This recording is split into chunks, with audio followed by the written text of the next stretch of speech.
a liar. He lies. He never, ever asked me for the money back. It was not a loan. And now that their 4-year romance is over, he wants it back. You don't dispute the fact that he gave you the money. No, he gave it to me. So he was nice to you? Mm-hmm. Did you ever give him things? Did you ever give him money? Huh? No, No. I gave him things. You are about to enter the courtroom of Judge Judith Scheinlin. The people are real. The cases are real. The rulings are final. This is her courtroom. This is Judge Judy. Bodies on Rimkus versus Beatty. Step forward, please. 59-year-old graphic artist Joe Rimkus is suing his former girlfriend, 36-year-old waitress Barbara Beatty, for rent. Barbara is countersuing Joe for stealing jewelry, clothing, and money. Order. All rise.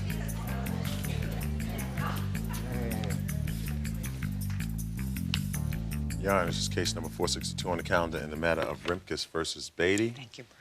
Parties have been sworn in, Judge. You may be seated. Have seats, please. Mr. Ripkus, your complaint alleges that you made a loan to the defendant of $1,575. Yes, Your Honor. And that was during the term of a 4-year romantic relationship that you had. The money was to be used for some sort of moving expense. Yes. How much into the relationship did you make this loan? Probably about 3 years into the relationship. And tell me the circumstances surrounding the loan. Well, Barbara lived in the northern part of the city with her children, and she lived with her sister and brother-in-law. She was always complaining to me that her brother-in-law mostly didn't treat her and her children the same as he did his own children. And I said, why don't you get your own house? And because you're paying him and you can do it on your own. So she said, could I help her out? And I said I would lend her the money. And it came to $1,575. Did you make a payment plan with her? No, I did not, Your Honor. Did you ever, while you were together, ask her for the money back? Yes, well, I got her a job as a barmaid, and I said, this way you can pay me back my money. And she said, okay. And she just never paid anything. Okay, let's hear your version of this story. He's a liar. He lies. He never, ever asked me for the money back. It was not a loan. You admit that he gave you $1,575. Yes, he gave it to me. Well, tell me about how it came about. Well, it came about the same way that he said. I was living with my brother-in-law and my sister, and things just weren't too good there. My kids were getting treated like, not like part of the family, more like, you know, like outsiders, like they didn't want us there. And I told Joe that I wanted to move, but I didn't have the money. He said he would give me the money, and I don't have to worry about paying it back or anything like that.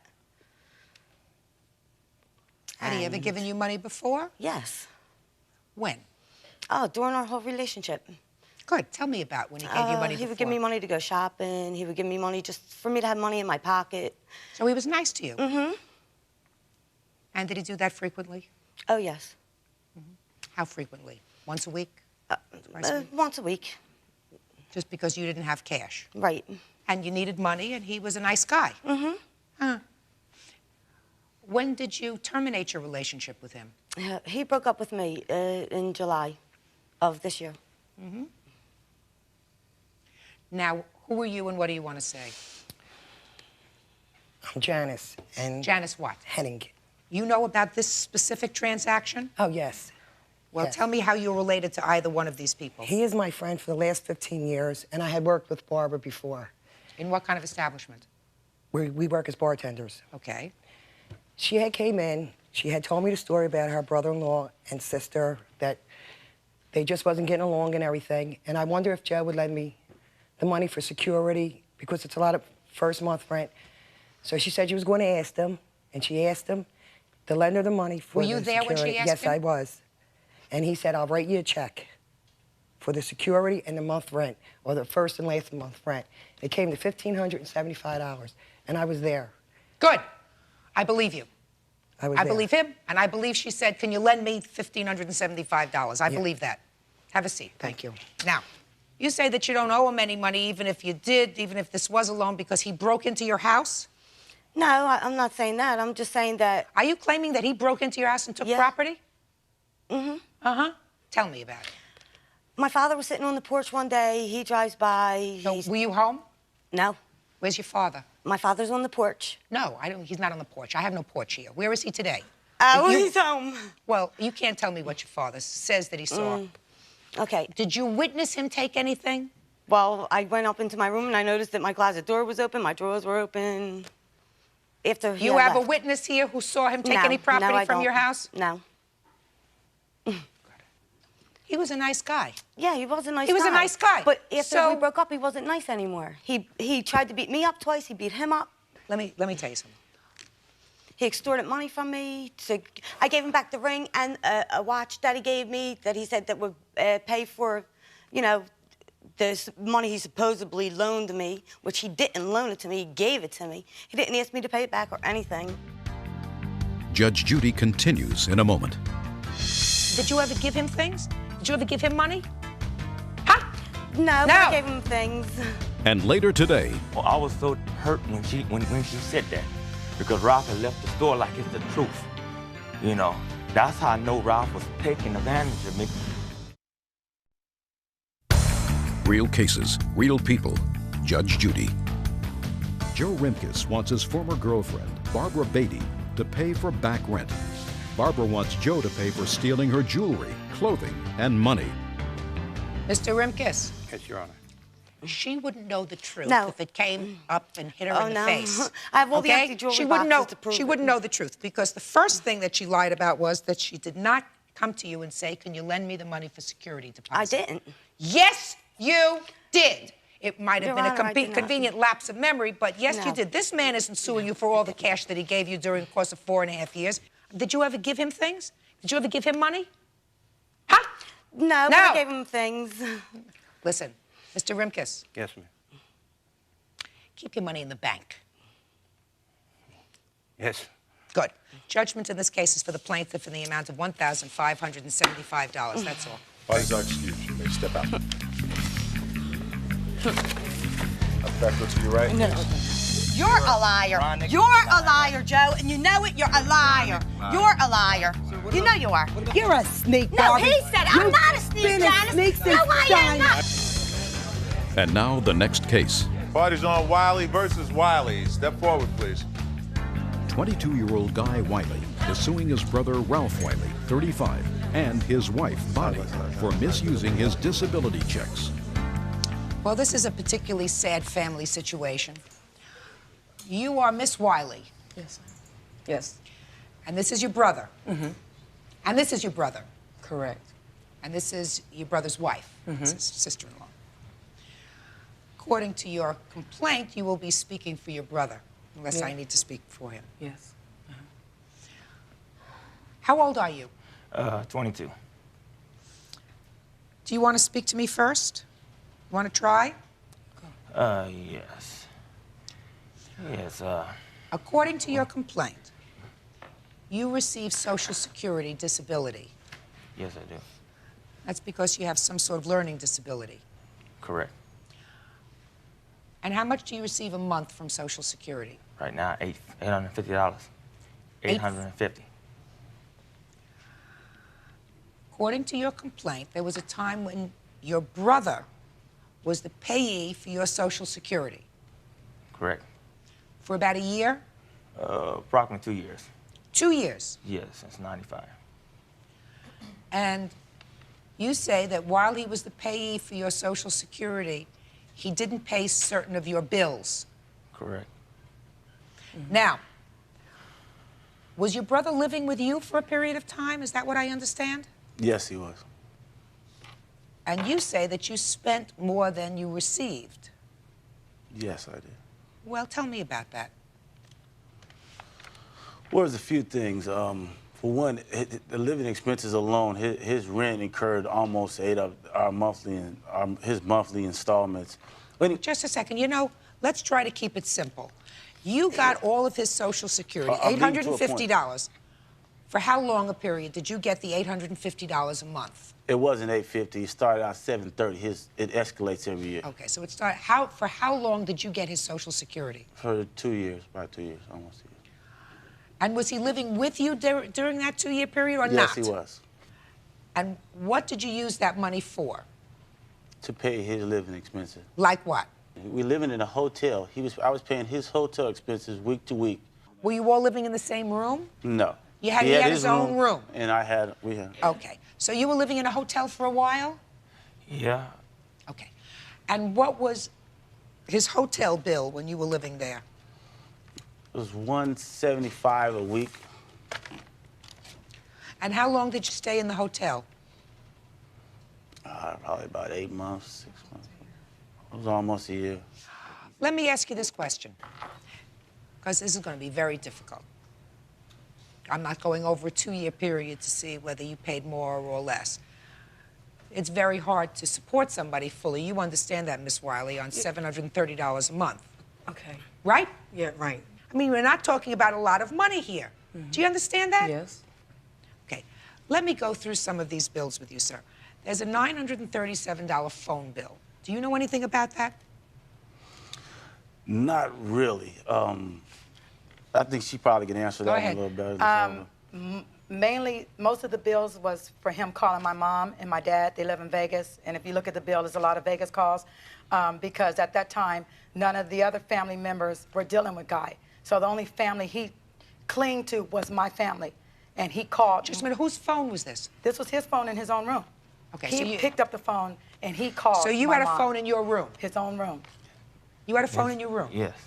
And over what period of time did this $937 bill build up? They build up practically sometimes that she used to have me call her mom for. Oh, no, over how many months? Do you know? About almost a year. Okay, now what about the medicine? His medicine was being paid. I have the insurance receipt, was and taking we care have of his witnesses medicine. here. UCLA stopped taking care of it when he started being irresponsible as far as making his appointments. They took offense to that, and they didn't think he was that serious about that. Because we used had to the let him insurance drive our paid. car He drove to the hospital. Some of his visits at first started out, Guy was going himself because none of the family members would come pick him up and take him to the hospital. And our best friend right here, Dennis, when he was staying at the Dare UN, would come pick him up, take him to the hospital. I would pick him up when his appointment was done. We would go to the pharmacy together. We would get his prescription, and we would come home. I have the receipts here. Okay, let's stop for 1 second. Miss Wiley, where were you when this was all going on? Ralph and I were not getting along. Okay. God. Shh. Ralph and I were not getting along. Guy was with my sister Selma at first. Selma told him, because he wanted Ralph to be his payee, because he loved Ralph, all that stuff. And so my sister asked me, are you sure you want to go with Ralph? Are you sure you want to do that? So all the family members asked Guy, are you sure you want to go with Ralph? Ralph and I, the family got along real bad, okay? Me and Ralph just wasn't even on speaking terms. So when I told Guy, my hands are untied, I'm through. You want to deal with him and her? I don't want to be bothered. So I stepped out of it. Because I got a bad health myself, so I didn't want to be bothered with all that mess. I just want to know where you were at all this time. I have lupus and kidney failure, okay? I didn't need the stress and everything. So that you can't have your brother live with you? No, he wanted to live with Ralph. Shh. He wanted to live with Ralph. He wanted to live with Ralph? Yes. Judge Judy continues in a moment. You know what that's called? That's called money laundering in business. It may have only been $25, $30, $50, $80, but that's what it's called. Real cases, real people. Judge Judy. Guy Wiley says his brother, Ralph Wiley, and sister-in-law, Bonnie Wiley, misused his disability checks. Guy, Yes. tell me why you left Ralph.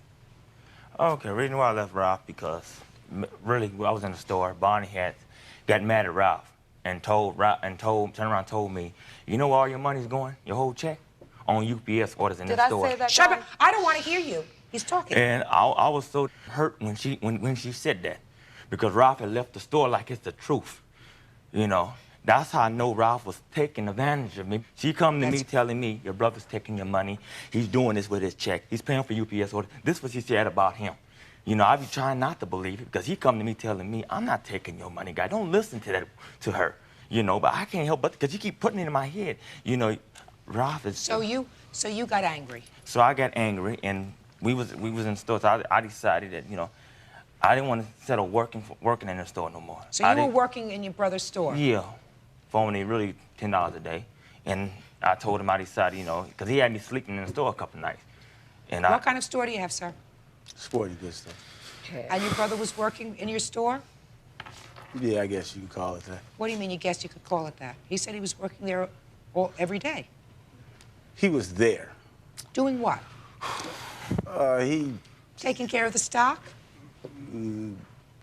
he's Taking yeah, care of the You want stock? to say he worked? No, he wasn't taking care of the stock. Cleaning up? Answer the phone. Answer the phone. Just a minute. Answer the phone? Yeah. And he was there every day. He wasn't there every day. He was late a lot of times. Yeah, he was a big help to me, and Good. I'm not denying that. Good. How much did you pay him? It varied. I mean, as we made money, How much he made money. It depended. There was no set hourly salary. Why not? He's your brother. That doesn't mean he's a slave.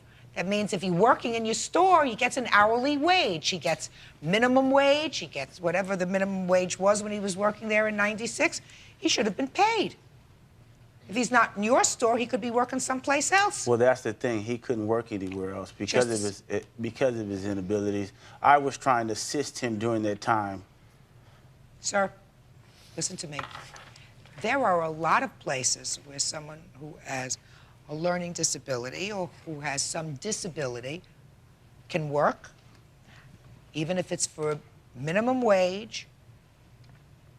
You're not doing him a favor. He was doing you a favor. He was working in your store. You weren't paying him. That's not fair. That's not reasonable. Put your hand down. Guy, you have to understand that some of the money that your brother got from Social Security was spent on you. You know, whether it was on your food. I mean, you certainly were fed, right? You may not have liked it, but you were fed. You had a roof over your head, right? So some of the money was spent on you, but you took advantage of him. You can't have him work in your store without paying him. He was paid, Judge. Oh, just a second. Not. I'm sorry. I think that you ought to be quiet. You know, we don't need anybody stirring up the pot. You're a pot stirrer. You're supposed to give him a set amount of money. He's an employee if he comes into the store. Now, if you said to me you weren't getting any money from him, from Social Security, and he was working in your stores to sort of pay for his keep in your home, that's a different story. But you were getting anywhere from $700 and change a month to $800 a month for him. And in addition to that, you give him a couple of bucks whenever you felt like it. What do you mean? What are you shaking your head? No, madam. Can I tell you, that's not, I have checks here where I would write to Guy, and Guy didn't get $10 a day, okay, Judge Judy. He got money. We gave him, even if we didn't make anything in the store, we paid Guy. Listen, that's what happens when you have a business, when you have somebody who works. But he got paid, okay? Show me. Show me. Show me the checks made out to him. These were checks made out to him, and I wrote them to him. He went to the bank, and he bought them back. Show him. I paid him, and I took money out of there, and I paid Guy. Just a minute. What do you mean? I wrote him a check. He cashed a check for me, okay? Okay. Say if the check was $80, I would give Guy $40.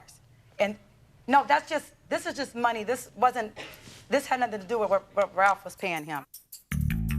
Judge Judy continues in a moment. So what you're telling me is you would write checks to him for him to put in his account. No. He would come back. He would come back and give you the cash. That's what you just said to me. Right. And you would give him some of the cash. Right. You know what that's called? That's called money laundering.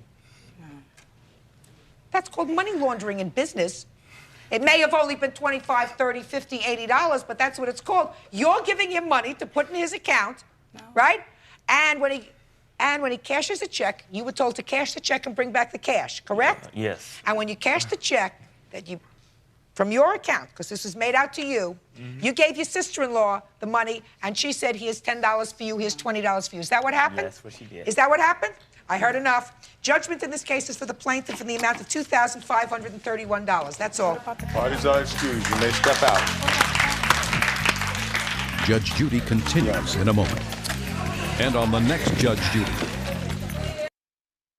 I figure I got at least some of my money from him for all the stuff he did to me, pain and suffering.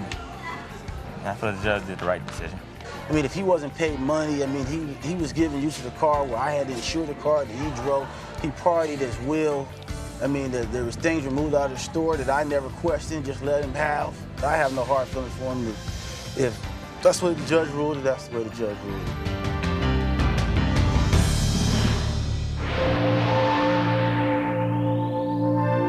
One-year-old Gary Estes III is suing 19-year-old Ryland Oliver for an assault.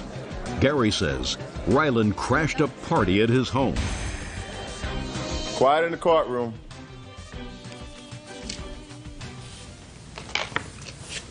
This is case number 223 on the calendar, the matter of Estes versus Oliver.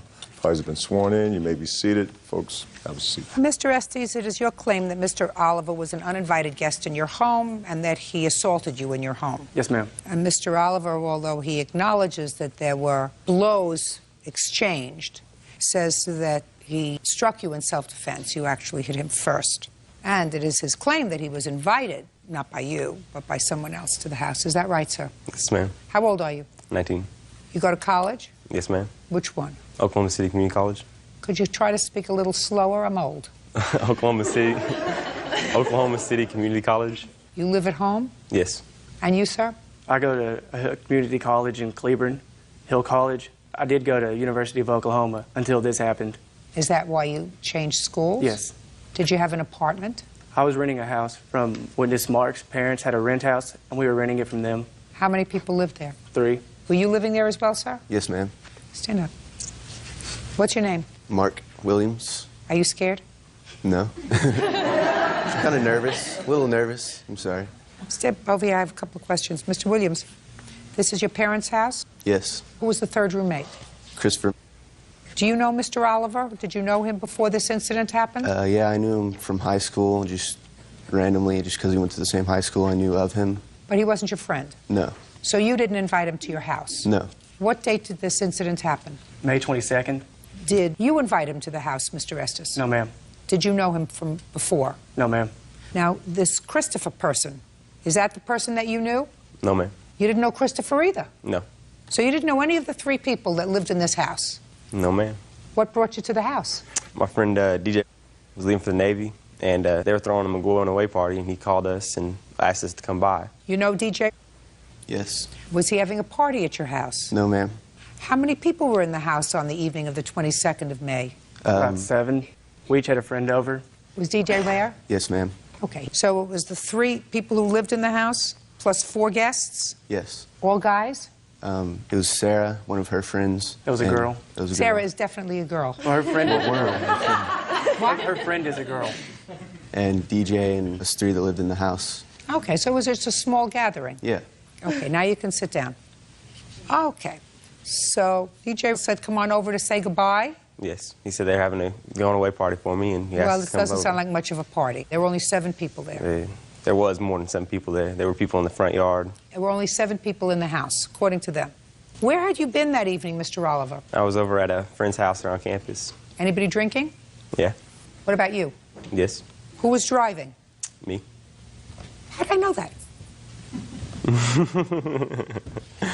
How do you think? I don't know, man. You'll never know. So you were drinking and driving and went over to see your friend DJ, and what happened, sir? When we were leaving the Who's party, we? my friend Ricky, and I had one more friend with me. I guess people overheard us and thought we were going to another party. So we had about 5 carloads of people following us, saying we were going to another party. You had 5 carloads of people following you where? They thought we were going to another party, man. We tried to tell them that we weren't, and they followed us anyway. What time? About 2:30 in the morning, ma'am. You got the picture here, sir, that I'm not happy with you. Yes, ma'am. Keep going. Okay, well, when we got there, we were walking up to the door. Mark lets me and my friend Ricky and David in. You had let 3 of them in, is that right? No. Well, tell me what happened, sir. Thought he just said that you let them in. I opened the door. I was the first one to open the door, and I see there's 30 people outside that I don't know. And I see him and Ricky. They first come in. I never said they could come in. They just kind of pushed me aside and came in. Okay. And then they ran into him. Now, where were the other 30 people that were outside? Just out in my front yard. And I was like, I don't want these people here because my neighbors are going to call the cops, you know. They're making noise. Right, 5 carloads of them. Yeah. So he ran into you. Yes, ma'am. What did you say? I told him it was late. I didn't know who they were. There were 20 or 30 people out in our yard. We didn't want them here. They needed to leave. He tried to push me aside, and I tried to push him out of my house, and he dragged me outside, and Just a second. Well, Mr. Oliver, when Mr. Estes told you to leave, why didn't you leave? Man, Mr. Estes never told us to leave. When we got there, Mark let us in. He stops us in the hall, and he put his hands on my chest and asked, who are all these people? Who were all these people? Yeah, because they were still walking up. They You were mean way the other behind 30 us. of them? I don't know if there was 30, ma'am. 5 carloads. And he said to you, who are all these people? And what did you say? I said, ma'am, I don't know. They followed us here. And what happened after you well, said that? when he put his hands on me, I pushed his hand down like that, and I asked him not to touch me because I didn't know him. And he looks at me crazy and tells me that, you know, he pays the MF and rent here, and grabbed me by my shirt like that and tried to push me into the door. And when he did that, I kind of put my weight forward, and when I did, he swung at me, and he hit me in the jaw. And I retaliated by hitting him twice. He falls forward on me, I'm on my back, and I try to get up. I push myself, and he's still got a hold of my shirt. So people are running over there kicking and hitting. I'm getting kicked, he's getting kicked. I can't get up, and then I finally get pulled to my feet from one of my friends. And then when I got to my feet, I saw Mark had a cast on his hand. I don't remember which hand it was. But he's pushing people back, and he swung it at my friend Ricky here. And Ricky blocked, and it hit him in his forearms with the cast. And then Ricky pushed him back, and pretty much got out of there after that. Because I didn't know those people. It was, I mean, it's a rich neighborhood. It's 2:30 in the morning, so we left. I didn't want to be involved with that situation. Well, Mr. Oliver, if you didn't want to be involved with that situation, sir, why didn't you just go home? Because my friend Instead of making trouble by stopping with 5 carloads of people that you don't know that have been out drinking all night because it's 2:30 in the morning and they're going to another party. Instead of being involved in creating a situation where none existed, Mr. Oliver, you created an incident. You had had enough to drink, you were behind the wheel, you were taking a caravan over to someone's house that you didn't know in the rich part of town. You brought with you 5 carloads of drunken teenagers looking for another party. That's what you did. You created an incident because you're young and stupid. Judge Judy continues in a moment. You were arrested for using an illegal drug. No, I got arrested for possession, ma'am. Either you were using or selling. I mean, you weren't decorating your house with it, right? And later today, Till I see your world implode, I wish you death and suffering, misery to spare. To my ex, you know who you are. real cases, real people. Judge Judy. Gary Estes III says he was assaulted in his home by Ryland Oliver. Ryland says Gary swung at him first. Mr. Oliver, they don't live in a rural area on 30 acres, do they? They live with houses right next door? Yes. With maybe people who are not 19 years old? Yes. Maybe sleeping at 2:30 in the morning? Probably. Maybe not interested in hearing you and your moronic friends? Probably. Ma'am, when we got there, it was not 7 people there. They had people outside Listen to drinking me, in front of the sir. yard. You brought over 5 carloads of people to a neighborhood where they didn't belong. And if you wanted to say goodbye to your friend, and if unfortunately 5 carloads of people, strangers, started to follow you, you go to the local police precinct and you say, these 5 carloads of people are following me. I don't want them to follow me. But you don't take them to an unsuspecting neighborhood unless you're an idiot. Can I see photographs, please?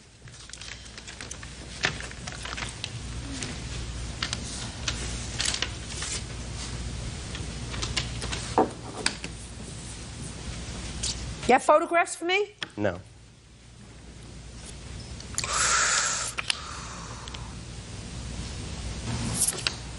Was he arrested?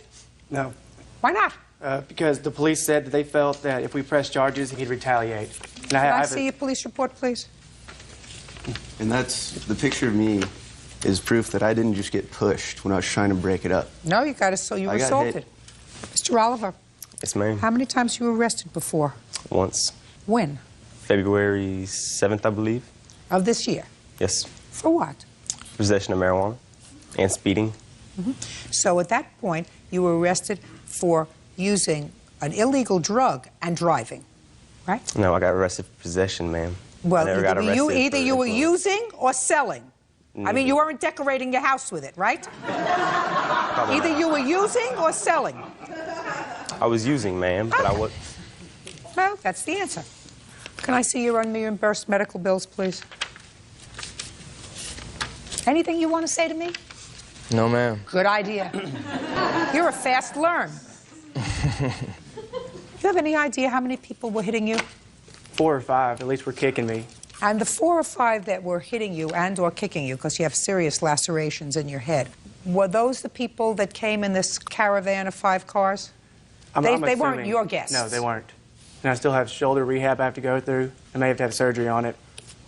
There are consequences to your actions. One of the consequences to your actions is having to listen to me. I'm telling you that your actions caused him serious physical injury and a lot of pain and suffering, because I've seen the photographs. Have you seen them? Nope. Would you like to see them? Not really. It's mature. Judgment for the plaintiff in the amount of $5,000. That's all.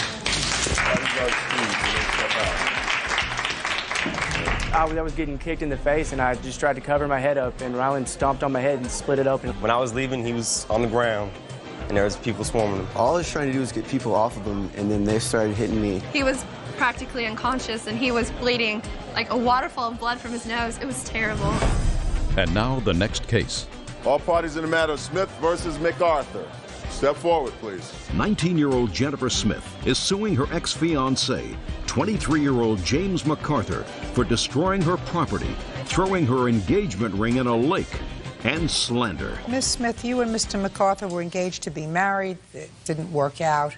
And it is your claim that after you broke up, Mr. MacArthur took some of your property, vandalized some of your property, and then posted some very negative things about you on the internet, which you view as slanderous, and you want to be compensated for that. Mr. MacArthur says the only thing that he took back was the engagement ring. Yes. And as far as destroying your property, he did not do that. And as far as placing items on the internet, he says he never mentioned you by name on any website. How long were you engaged, Mr. MacArthur? We were engaged for about 2 years. Did she break up with you, or did you break up with her? She wanted to take time apart, and I told her I did not want that. Okay, so she wasn't sure. So that's probably a good idea, that you didn't get married. Yeah. If somebody's not sure, it's better off to figure it out now than later, right? Yes, Ron. All right, Miss Smith, what items do you claim that Mr. MacArthur stole from you? He has several of my CDs. He took my engagement ring. I was later informed that that was thrown into a lake. Well, the engagement ring he's entitled to take back. It was a birthday present. It was given to me as a birthday present. It was given to me on my birthday as an engagement your ring. engagement ring was given to you on your birthday. Yeah, exactly. Right, he's entitled to it back. It was given as a birthday gift, though. Listen to, watch me. He asked you to marry him and gave you a ring on your birthday. It was an engagement ring. Did you show it to people as an engagement ring? Yes. Did you say to them, this is my engagement ring? It was. Did you say to them, this is my engagement ring? Yes. You didn't say, this is my birthday present. You got my drift, Miss Smith. Yes. If you broke off the engagement, it means the marriage never took place. He's entitled to the ring back. And if he wants to throw it in the lake, he can throw it in the lake. And if he wants to throw it down a sewer, he can do that too. Okay? See how fair I am? Okay. Do you have any of her CDs, Mr. MacArthur? No, I don't, Your Honor. I'm not getting myself totally exercised over the CDs. People who were engaged for 2 years, if all they're fighting about is CDs, that means they're not very mature. I also have CDs that he returned to me that were destroyed when I picked them up. I'd like to see those. This is only the ones that were returned to me. That's not the ones that he still has possession of. Some of those are expensive CDs. Some of the CDs that he still has are very expensive. I don't know what you mean they're destroyed. I have no idea what that means. If you look at all of them, each of them has a gouge going from the center to the outside. They're completely destroyed. There's absolutely no way of... Well, this one, Yeah, this one is fixing too. those. How did that happen, Mr. MacArthur? I don't know, Your Honor. Her CDs sat in my trunk. I use my car for work, so I have tools coming in and out of my car every day. I don't Your pay Honor, attention. my CDs were in a CD case. Yeah, Mr. MacArthur. That looks like somebody purposely did that. And it's there. not, it's identical. Shh. You know how fair I am. This looks like somebody purposely did that.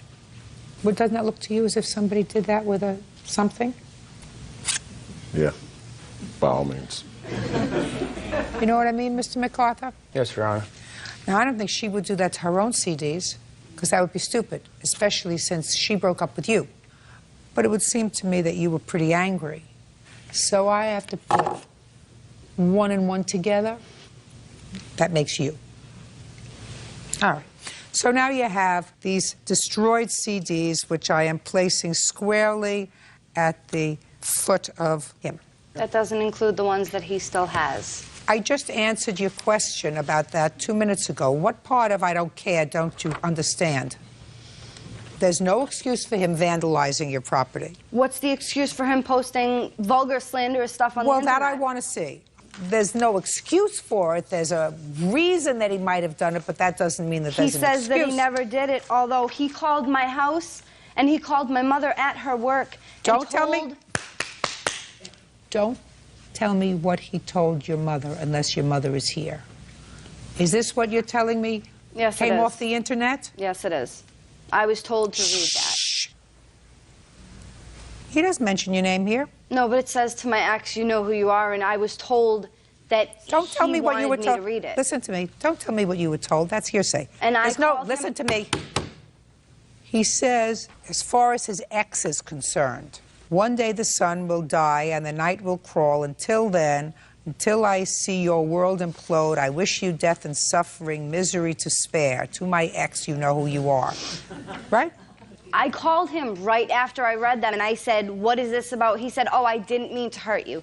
I said, you wrote that, yet you didn't mean to. How could that not hurt me? Ms. Smith, you have to understand what slander is. Slander is something that you say that is not true about somebody in a way that they can be identified. For instance, if he said, my ex, Jennifer Smith, has the following diseases, so everybody better stay away from her, and that's not true, then you can sue him for slander. I'm speaking, you're not listening. That's slander. If he wrote you a letter, and in the letter said to you, I wish you had a slow, painful death, and I was there to watch. I wish you suffer and get a vile disease. And he wrote that to you in a letter. That's not slander. That's the way he feels. That's protected speech. If you wrote this, I assume you did. He's entitled to do that. It is slanderous, though, because at the top of it, it says, I just left someone who did nothing but use me for my money, and when she was done, she went and found someone new to do the same to them. My current boyfriend was hesitant about even talking to me because of that, because he assumed that because he stated it, that... Listen to me. Who showed your boyfriend this? I did. Listen, I would like to... Listen to me. I want you to kiss the ground. You got the ring back, and that you're moving on with your life, because she's not wrapped too tight. You got it? Good. But you can't scratch her CDs, because that's childish. Do you understand? Yes, Your Honor. That you got to give her $150 for. The rest of your stuff is nonsense. What'd you do with the ring, by the way? Threw it in a lake. Attaboy. Is suing his ex-girlfriend, 26-year-old Chalise Roberts, for rent and the return of his clothes. Chalise says Robert is angry about her new relationship.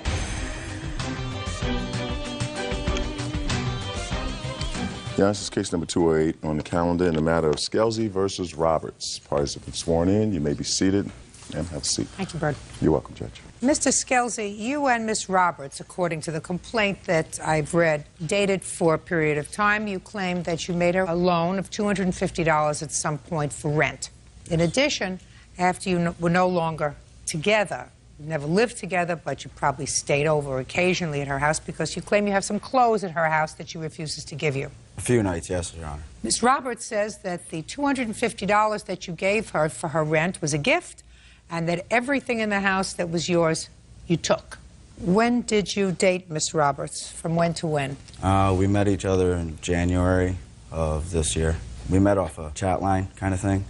We just started dating right off the bat. You both live in the same community? Yes, in the same area, yeah.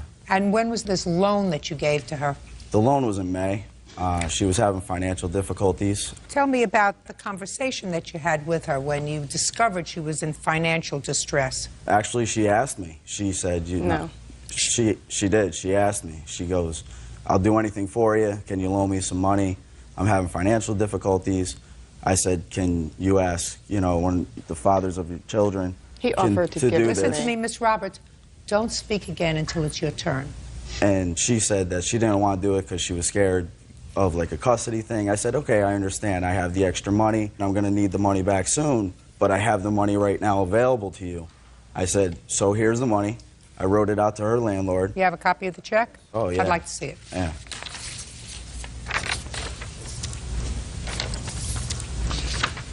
Bird? Chewing gum? Yes. Well, you shouldn't do that.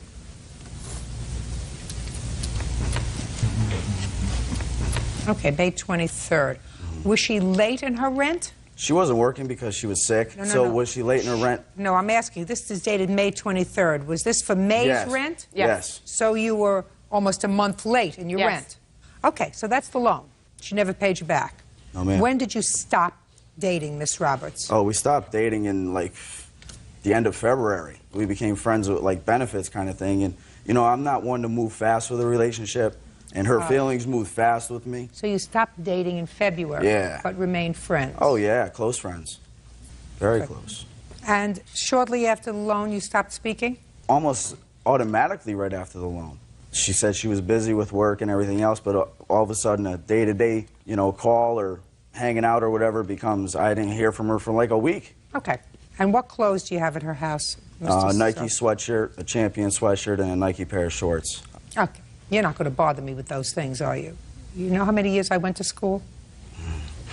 Do you know how many years? A lot of years. You don't More think than I'm me. going to be bothered by a Nike sweatshirt or a Nike sneaker, or whatever it is that you're just talking about? I value my clothes. Yeah, good. Shouldn't have left them at her house. I thought I could trust her. Listen to me. This is not a give and take. All right. Do Sorry. you understand? Mm-hmm. We're not on an equal footing. Okay. I will discuss this alleged loan. I also have a proof on tape recorder. That She admits to borrowing the money. I got it off my answering machine. I'm going to hear it. Right now? Now's the time. 2 p.m. You are out of your mind if you think you're going to be taking me to court and thinking you're going to make $100 more than what you let me borrow for clothes. Come on now, Rob. It's ridiculous. There's clothes that you gave me because see what the you get out of me. All right? You want to do it this nasty way? I'm going to be a nasty and do it evil too. Thank you. There is a way to communicate, Miss Roberts, that doesn't involve profanity. You do understand that? Yes. Now, how old are you, madam? 26. And how many children do you have? I have 4. And how many fathers do your 4 children 2. have? 2 for the youngest, 2 for the oldest? Yep. No, she told me. Sorry. How old are your children? 9, 8, 6, and 5. Okay. Why did you run short of money? Because I was out at work, I was sick. What was the matter with you? I had strep and mono. For how long? For 2 weeks. So what did you say to the plaintiff? We were friends. I cried to him that I was late in rent. He offered to give me the money. At first, I said I didn't want to. And then, like a week later, I mentioned it again, how I was stressed out. And No, he you didn't offered mention again. it again. That's not a mention. First, you told him you cried, offered you the money, you said no. Okay, then it's over. You say no. Right. But then a week later, what did you say to him? Then I was crying again, stressed out that I was behind. And then he offered again. And then I said didn't offer yes. you ass. Shh, shh, shh, shh. Remember what I said to her? I did. Sorry. So he helped you out with the rent. Yes. And then you went back to work. Yes. So why don't you pay him back? Because then I got threatened with court. Can I explain? Well, just a second. And it wasn't a loan to begin Just a with. second. You know you have to pay rent. Miss Roberts, listen to me. Rent isn't something that comes up and bites you on the behind like a surprise. You know the first of every month you have to pay rent, right? Yes. This isn't an unexpected medical bill, an unexpected bill because your generator broke in your car, an unexpected bill because the brakes went dead. This is a set bill, you know. $250 for rent. Your Honor, can I explain something? Yes. She said she was going to pay me on a certain day. I didn't get a phone call. I tried calling her 1,000,000 times in one day. I went to her house, not trying to harass, but, you know, make good on the deal. We're friends. Why are you going to avoid me? And then she tells me that she's stiffing her landlord because she wants to get out of her lease. So what makes her think she ain't going to stiff me? Just a second. What do you mean she was stiffing her landlord? She doesn't even live at her current address. Yes, I do. Well, you told me you were going to stiff your landlord and your How phone do you, got shut listen off. to me, did she explain that to you, sir? How she was going to stiff her landlord just by not paying him rent? Said that she wanted to get out of the lease, and the only way she could get out of it is by not paying her rent. So then I'm why still did you at give my her then why did you give her $250? Because she didn't have the money for rent, and her landlord said she'd get thrown out on the street, and I did it for the kids. I didn't do it for her. Judge Judy continues in a moment. He asked me how come I seemed so distant, and I told him because I was seeing someone else, and he got mad. Oh, that's a lie. Oh, you were dirty. And later today, You're going to tell me the truth today, even if it was a little different from what you told your mother. Got it? Yes. Because otherwise, bad things are going to happen. real cases, real people. Judge Judy. Robert Skelsey says ex-girlfriend Chalise Roberts owes for rent and the return of his clothes. Chalise says the money and clothes were both gifts. All right, Miss Roberts, was he annoying you after you stopped taking his phone calls? He wasn't annoying me. We were still really good friends. And we went for a walk one time. I do long walks to exercise. He came with me, and he asked me how come I haven't talked to him really, how come I seem so distant. And I told him because I was kind of seeing someone else, and he got mad. Oh, that's a lie. Shh. Don't just... I knew you were, though. Just... Oh, you were dirty. Listen to me. If you open your mouth again, I'm going to say goodbye. Do you understand? Yeah. Wow. Do you understand? Yes, ma'am. You got to understand, please. I'm sorry.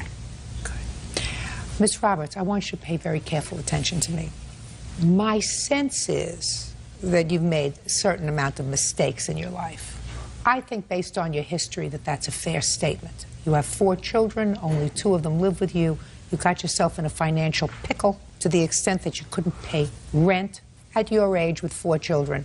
That suggests to me that you've made certain tactical errors in your life. No, I don't think so. Well, from a more mature perspective, I'm telling you that if you have a 9-year-old child and you're 26 years old, then you've made certain mistakes in your life. You have to wait until you grow up. You have to wait until you grow up to have children. Otherwise, you have 2 children who don't live with you. Now, that's not even what you don't want to do is make another mistake. Uncross your arms. I'm sorry. He can be a problem. I want you to take that from somebody who has been around people for a very long time in this circumstance, and I'm telling you that if pushed, he can be a problem. So what you have to do is you have to say, do I want another problem in my life? Do I want this man angry with me, lives close by, I have a new relationship? Do I want him to have any connection to me that I can avoid? If not, and the only thing that's holding us together is a $250 rent check and a Champion sweatshirt, I can either have peace or I can have grief. And if you're a mature 26-year-old, you say, $250? Price of peace? It's well worth it. Do you The only understand? payment he do you wanted back was sex Listen to me. for that money. Do you That's all. understand? So Do you understand what I'm saying to you? Does that make sense to you? For $250 and a Champion sweatshirt, I can have peace, or I can have him annoyed with me, feel as if he's been used, feel as if he's been taken, feel as if he's been abused, feel as if he's been made a fool of. I did all the work there, too. So, Sorry. Not ever again. do you understand what I mean? He can't control himself. Oh, I know. That's what you want? No. You're an idiot if that's what you want. So I'm going to help you along. Judgment for the plaintiff in the amount of $250. That's all. Parties are excused. You may step out. It was one of them things, let me borrow the money and I'll do anything for you. He's just jealous that I moved on and that I'm not giving him sex anymore. We were intimate at the time, so I made, sexual innuendos. When he gave me the money, not the loan, not the borrowing that he's talking about, when he gave it to me, he said, well, I get sex when I want it. And I just snickered. I do miss her and I do care about her. When he got scared, when we were serious and backed out, I decided I wanted something more serious. It's one step to getting to know somebody. And I couldn't be with him. And now the next case. All parties in the matter of Skalkos versus Boucher, step forward, please. Deborah Skalkos is suing 9-year-old Russell Boucher Jr. and his mother, Christy, for damage to her car. Deborah says Russell dinged it with a shopping cart. Miss Skalkos, is Yes. that right? Yes. According to your complaint, this young man right here accidentally dented your car with a shopping cart. Correct. You believed he and his mother are responsible Correct. for the dent. Miss Boucher says neither she nor her son are responsible for the dent on your car. So tell me where you were when this happened and when. Okay. On the evening of April 20th, I was driving my car in a shopping area, and as I was getting ready to cross a speed bump, this little boy here, he yells, "Watch out," and a shopping cart came crashing into my car. And he says, "I'm sorry, ma'am, it slipped out of my hand." And there were cars behind me, and I wanted to pull into a parking stall to get out and look at my car. And I did, and there was a small dent in my car, and then I tried to find the little boy, and he was gone, and I didn't know what store he went into. Okay, so you did not see him with the shopping cart in his hand? I saw him pulling out the shopping carts, and it came crashing into my car. Madam, I want to know exactly what it is that you saw. Don't make anything up. Right. Do you understand what I'm saying to you? Yes. I read your complaint, and what you just testified to is different from your complaint. What you just testified to was you saw the little boy. Yes, I did. And you saw the cart hit your car. Correct. But you never saw his hand on the cart. Correct. And he said to you, "I'm sorry, it slipped out of my hand." Correct. Is that what you saw? That's what happened, yes. Is that what you saw, is my Yes. question. So you didn't see him trying to pull the cart out of the long row of carts, and it Correct. slipped out of his hand, right? Right. All right, because that's what you wrote in your complaint. So that was a mistake. You were mistaken about that. Yes. Should not be mistaken about that, because you signed it and you read it. You say, "I noticed a young boy standing on the sidewalk and pulling a shopping cart out of the cart holder." And my question to you is, you didn't see that. I didn't see him pull the cart out. All you saw was him standing there, Yes. the cart coming towards you, Correct. and the cart hitting your car. Correct. And then he yelled, "Watch out." Yes, he did. And then, according to you, he said, "I'm so sorry, ma'am." Yes, he did. He didn't say, "I'm sorry, it slipped out of my hand." That's not what you said in your complaint. But that is what he said. He said it slipped out of my hand. Okay. Tell me your name. Russell Boucher, Russell. How old are you? 9. Have you ever watched this program? Mm-hmm. Yes. How many times have you watched it?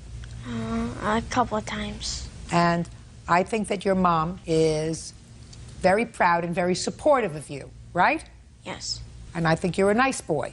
Thank So you're going to tell me the truth today about what happened that day, even if it was a little different from what you told your mother. Got it? Yes. Because otherwise, bad things are going to happen here. Okay. Got it? Okay. Now, your mom went in shopping. Yes. And at some point, she told you that she needed another cart. Yes. So what did you do? I went out to get another cart, and when I went out the exit, there was one right next to the exit on the left-hand side. So then I was grabbing the cart, and then I saw it going. I ran after it, and I yelled, Now you "Watch grabbed out." the cart. Stop right there. Okay. You grabbed the cart. Mm-hmm. How did you grab it? Show me with your hands. I went like this. So you grabbed it and you touched the handlebars? Mm-hmm. Yes. And then you tried to wheel it around? Yes. And then what happened? And then when I saw the shopping cart going. So it slipped out of your hand? Because there was 2 carts. I was grabbing one out of the cart stack, and then there was one on the side of the exit. I was grabbing the one out of the car stack. I didn't grab it completely. It was halfway out, but it wasn't that one that went. It was the one next to the exit that went. Okay, And I but you ran touched after it. Your car touched it. The one that you were pulling touched it. Yes. And then you went inside. When you went inside, did you tell your mother? Yes. What did you tell? Cart that was rolling down. I started running after it, and I couldn't catch it. I said, "Watch out!" And then that's all I told her. But you didn't tell her about the fact that you were touching the cart with the other cart, and that's when it started to roll down. No. All right, she's going to love equipped to do. I certainly have some trouble trying to get those carts out of those cart holders too when we go shopping. You pull one, and all of a sudden you get 30. You don't want 30, all you want is one. But I'm very glad you told the truth today. Okay? Yes. Good. Got it, Mrs. Boucher? It's a little different. Right. Not a major deal. Good for you. Thank you. Told the truth today? If you had told your mother the truth right then and there, we might have avoided this whole problem. So you have to remember that for the future, okay? Yes. How much is the cost to fix your car? $601. Wow, let me see. What kind of a car do you have? I have a 2004 Toyota Highlander. Let me see. You have pictures of the car? Yes.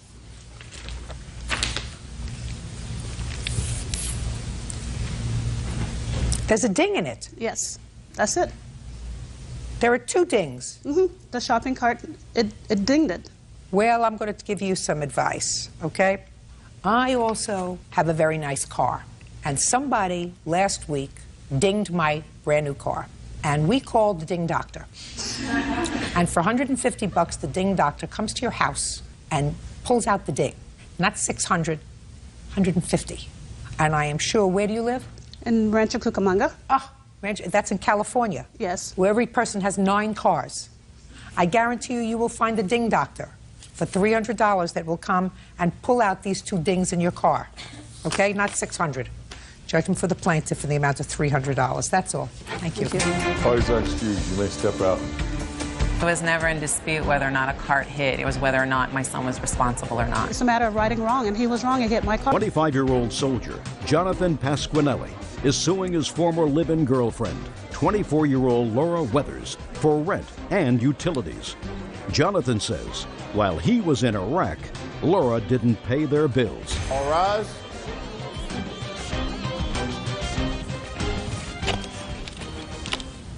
Now, this is case number 278 on the calendar in the matter of Pasquinelli versus Weathers. Parties have been sworn in. You may be seated. Folks, have a seat.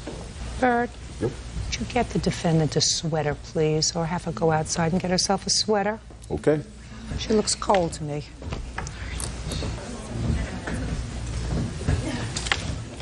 We'll be with you in a moment, sir.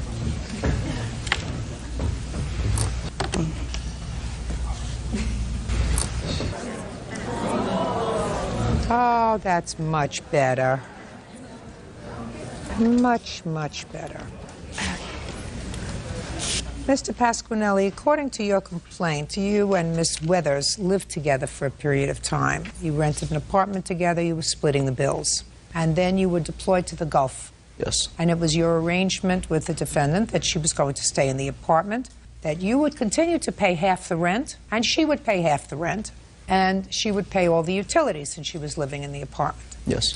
You returned from the Gulf and found that she had not paid the rent, that the utilities were never paid, and according to you, she owes you a bundle of money. Yes. The defendant says that she only lived in the apartment for 5 months after you left, and you agreed to cover her rent because she was a little short, and in addition, she never received the utility bills. They went directly to your parents' house. That's your defense? Correct. All right. When did you move into the apartment together, Miss Withers? November.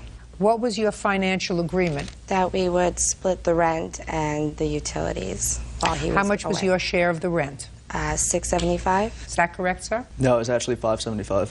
And how long did you pay the $575? Up through January, February. Through January. When were you deployed to the Gulf, sir? January 17.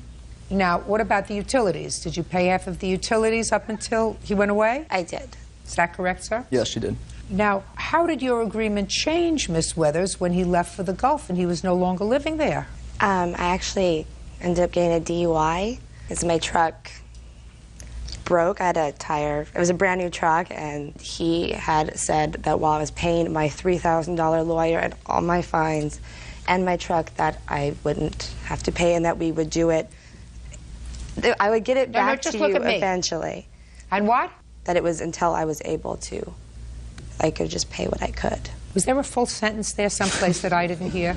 I don't know how to break it down exactly. Try speaking in a full sentence, you know, with a beginning and a middle and an end and a start and a finish.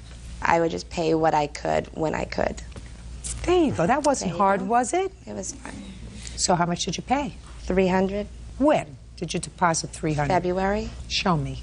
I know he has his bank statement he can prove. I even called his mother to get his bank information. Well, if you called his mother to get his bank information, that means that what you were doing is you were paying the entire rent out of his bank account. Is that right? Oh, before he left, he gave them checks in full. Really? Yes, Your Honor.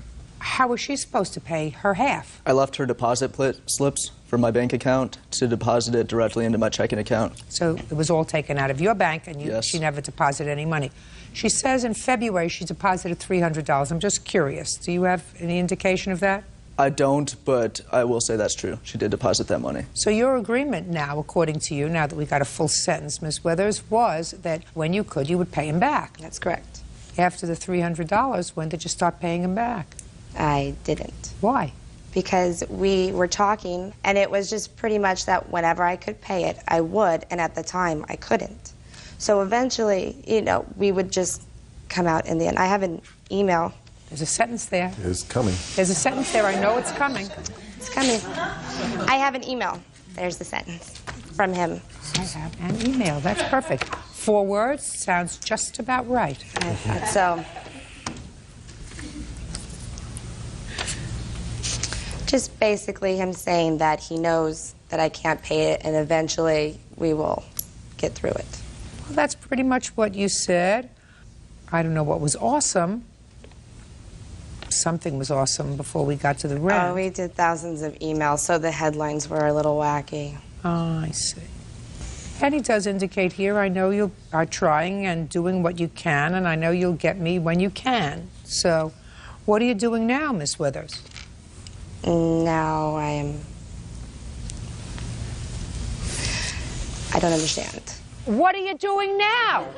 In regard to paying him back? In regard to your life, what are you doing? I'm an accountant. An accountant, that's a good thing. So you deal in numbers. Correct. And who do you work for? I was working for Quintera. Right now I'm in between.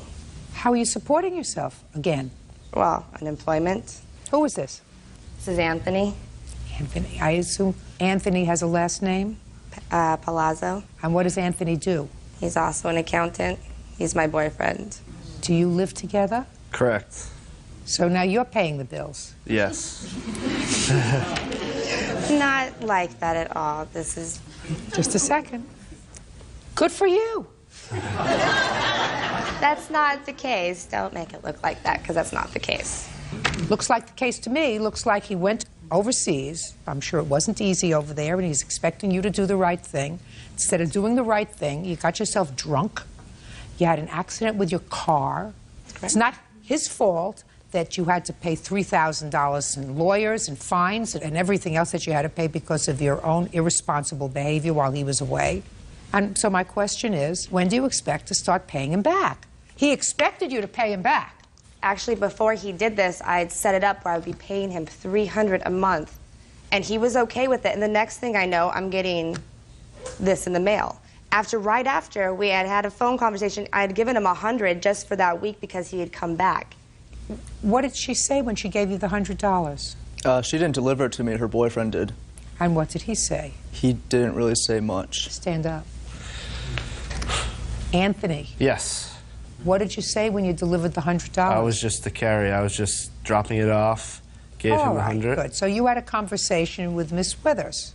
Is that right? Correct.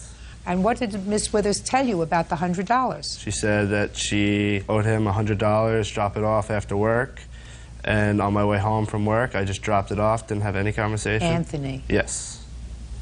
If my girlfriend with whom I was living, or my boyfriend with whom I was living, said to me, here, take $100 to my ex-boyfriend, I owe it to him, I would ask, for? Unless you're a drone and just do No, I things knew as you're she told. owed him money. Okay. Now, But what did she you... couldn't afford Stop it, though. speaking. Okay. You knew she owed him money. Yes. Is that because she told you she owed him money? Yes.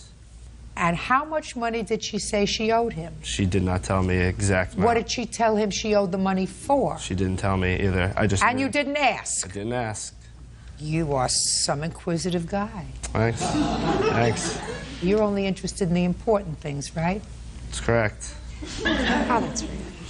I'm not going there. Judge Judy continues in a moment. Now, you, Anthony, look like a relatively normal person. So don't play games with me, sir. Do we understand each other? We do. You don't want me to embarrass you, do you? I'm capable of it, you know. And later today, 2:30 in the morning is not an appropriate time to go visiting, sir. It's a booty call, Your Honor. What? It's a booty call. She always calls Don't late be night. smart. real cases, real people. Judge Judy. Jonathan Pasquinelli says former live-in girlfriend Laura Weathers owes for rent and bills while he was deployed in Iraq.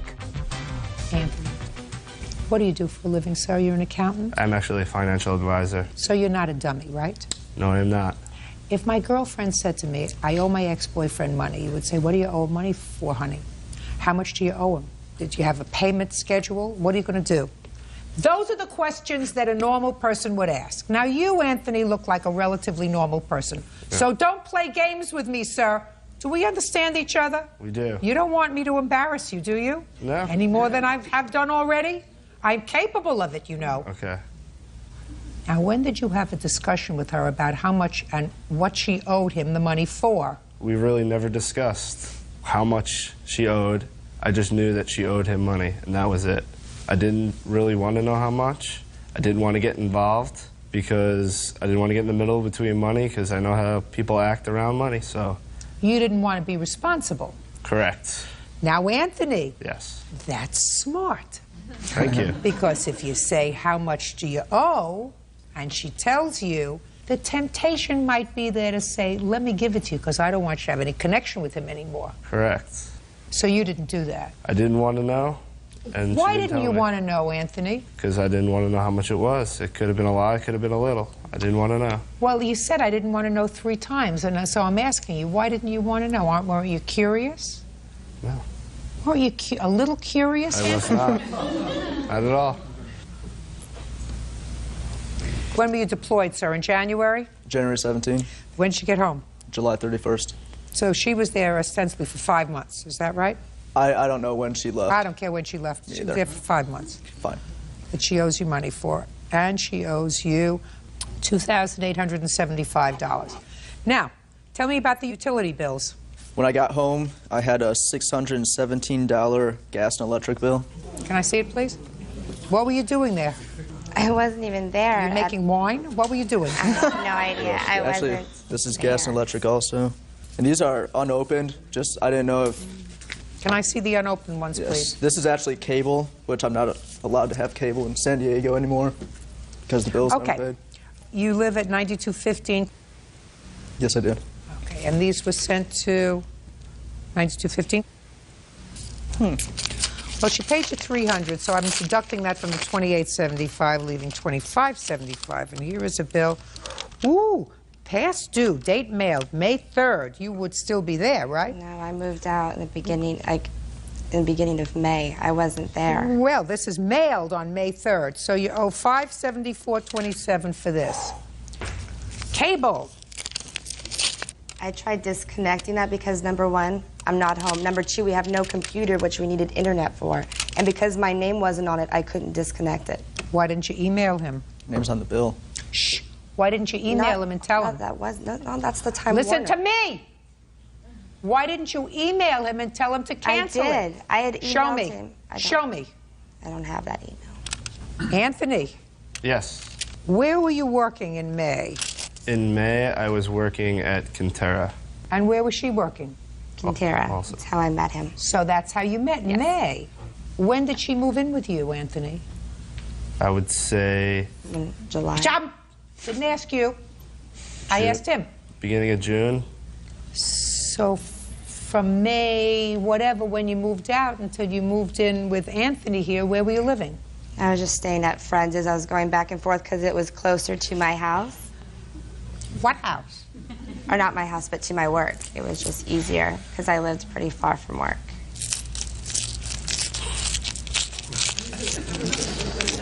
Ever been married, Anthony? No. Don't do this one. You getting the drift? I do, I do. You do get, I know that you get it, Anthony. I'm looking at your eyes. She went wine tasting and forgot to pay the bill in February. I didn't go wine Listen. tasting. You told Sir, listen to me. Very there was a $69 late payment on that bill. $3,688. Sounds good to me. Very good.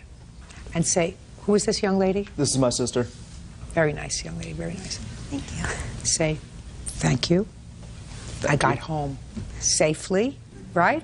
Yes. I didn't make any big mistakes over there, and I didn't make any big mistakes over here. Got it? Got it.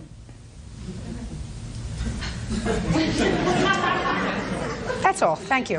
Parties are executed. You may step out. I felt it was falling apart the second week we moved in together. It's over, it's done with, and we don't need to start talking schmack. I just hate that he has such a big heart and he was taken advantage of. They said there's food left out. They said it's just disgusting looking. They said it's unfit for living. He's emailing me now, trying to break us up. It's over, it's done with. I just want him out of my life. I want to just be done with it, through. She's nuts. And now the next case. All parties in the matter of Lane versus Eberspacher. Step forward. 27-year-old Lisa Lane is suing her ex-boyfriend, 27-year-old Scott Eberspacher, for the cost to fix her bedroom window. Lisa claims Scott was trying to wake her up by throwing rocks. All right, Lisa, how long were you dating Scott here when he made this nocturnal visit to your house? About a month and a half. Who do you live with? I live with myself and my son. And Scott was supposed to be over, according to your complaint, at about 10 o'clock that evening. Or he's Right. supposed to be over that evening, and he shows up at what time, Scott? I got there around approximately 2:20 in the morning. Why? There was no set time, Your Honor. How old is her child? He would be 4. There was no set time? He was supposed to be 2:30 there in the morning is not an appropriate time to go visiting, sir. It's a booty call, Your Honor. What? It's a booty call. She always calls Don't late be night. smart. He's supposed to be Just there a before second. 9. Don't be... Listen, when I speak to you, you'll answer me. Right. According to your complaint, he was supposed to be there at 10. He wasn't there at 10. You locked the doors. He came 2 o'clock in the morning, rang the bell, whatever. You didn't answer. So he went to your window and he threw a rock at your window to get your attention. He got your attention. He broke the window. He came in. You spent the night together. Later on, you said, I want him to pay for the window. I didn't know the window was broken. All until the right. next Later morning. on, they found the window broken and you want him to pay for the window. That's what the case is. I have a videotape showing a scenario of how he did it. I don't care how he did it. You're not dating him anymore? No. What does that mean? That was a hesitation. No, I do not date him anymore. He's too irresponsible. So you haven't... When was the last time you saw him, Miss Lane? Is not an answer, madam. I don't remember. It was like a month or so ago. And when did this incident happen? It was after the window was broke, because we joked about it, because he didn't really mean to break the window. When did he break the window? In April. Okay. She says you broke the window, sir. I didn't break the window, Your Honor. I have the text message where he says he'll pay for it. Oh. Is that dated? Yes. Okay. Show it to Bird, because he is 'Cause my I electronic... sent- I'm speaking. He is my electronic genius. And so, if you just want to give that to the judge, then. No, he doesn't give it to me. He's my electronic eyes and ears. Scott Gold, you want me to find, but I say that this is why you pay association and insurance. I will probably never talk to you again if you want to go that route, so it's up to you. What's the date of that? May Just go to the date. May 29th. Very good. And did you fix the window? Yes, I did. And I have pictures of when it was broken. I'd like to see the picture. And I have the actual rocks, too. Here's the receipt, and here's the pictures when it was broken. Do you want the rocks? You want the rocks? No. Stick the rocks back where they were. These are the best pictures you could take. I took a video flicks on my camera phone, and that's the best that we could come up with for a still shot. But I have the videotape right here that... I'm not interested in it. Okay. April 27th at 2:20 a.m. is when I went over to Lisa's house. And at that time, when I did, in fact, I tossed a ball, and then I tossed a very tiny pebble the size of a dime. Did not break the window. Matter of fact, the next morning when she had walked out, we'd walked out together, there was no broken glass or anything to my appearance or her appearance. That's not English, to my appearance or to her appearance. Okay. To my knowledge and to her knowledge, there was nothing broken. Don't tell me about her knowledge. So your knowledge, there To was my no, knowledge, there was no nothing broken window. Well, Correct. then your knowledge is limited. Judgment for the plaintiff in the amount of $360. That's all. Parties are excused. You may step out. Wow. She knows her stuff, and she could see right. Brenda Nicholson is suing her nephew, 23-year-old Donald Frank Jr., for smashing her TV and VCR. Donald says Brenda assaulted his mother. Come to order. All rise.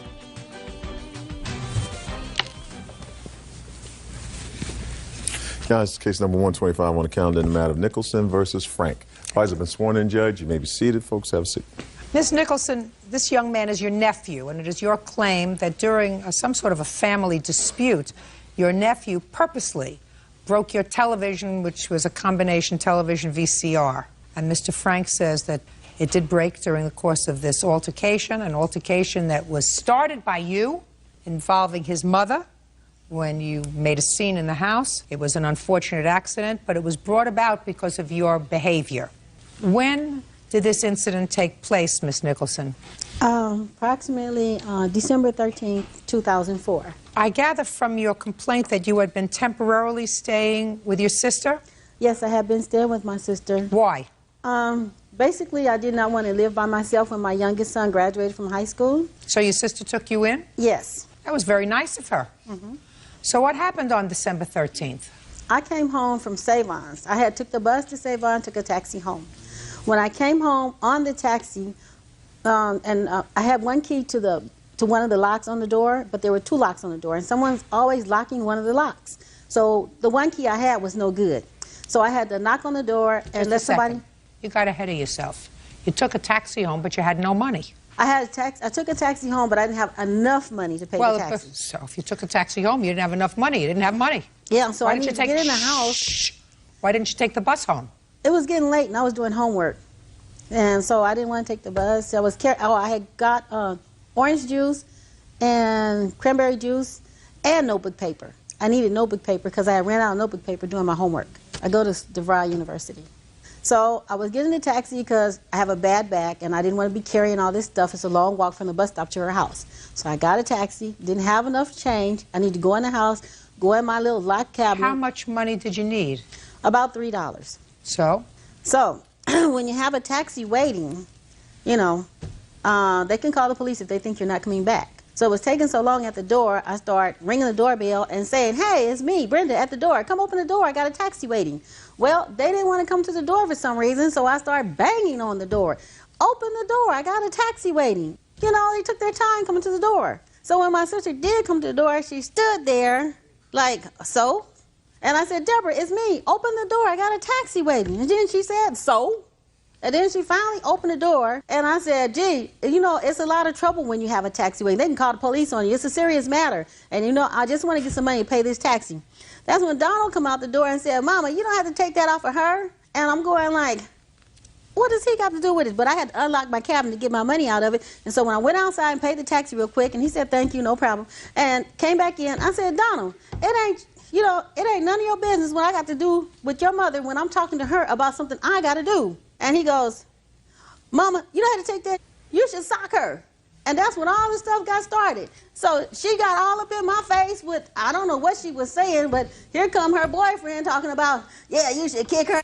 And he grabbed me, and she went to hit me, but I was falling back because he was grabbing me, and I socked her, and I was kicking and everything because they had me, you know, and I'm going like, I'm trying to defend myself. They swinging, and he had me by this side, and I don't know, he knocked me on my couch. And he was laying all on my left side, which later became all bruised up and in a lot of pain. I had to go see the doctor behind all that, okay? And then he went over, and started having a fit. He went over there and just took my TV up and went to the middle of the floor, and I'm up here watching my TV get bashed into the floor. Kabam! Then it's not a combined set. He went and got the VCR next. And he went and he bammed it into the floor. And I'm going like, what is he doing? At the same time, I'm down here, she up there, and then he went that way. Enough. So, I heard enough. and I got pictures. Say something, Tommy. I'll take the pictures if you be quiet.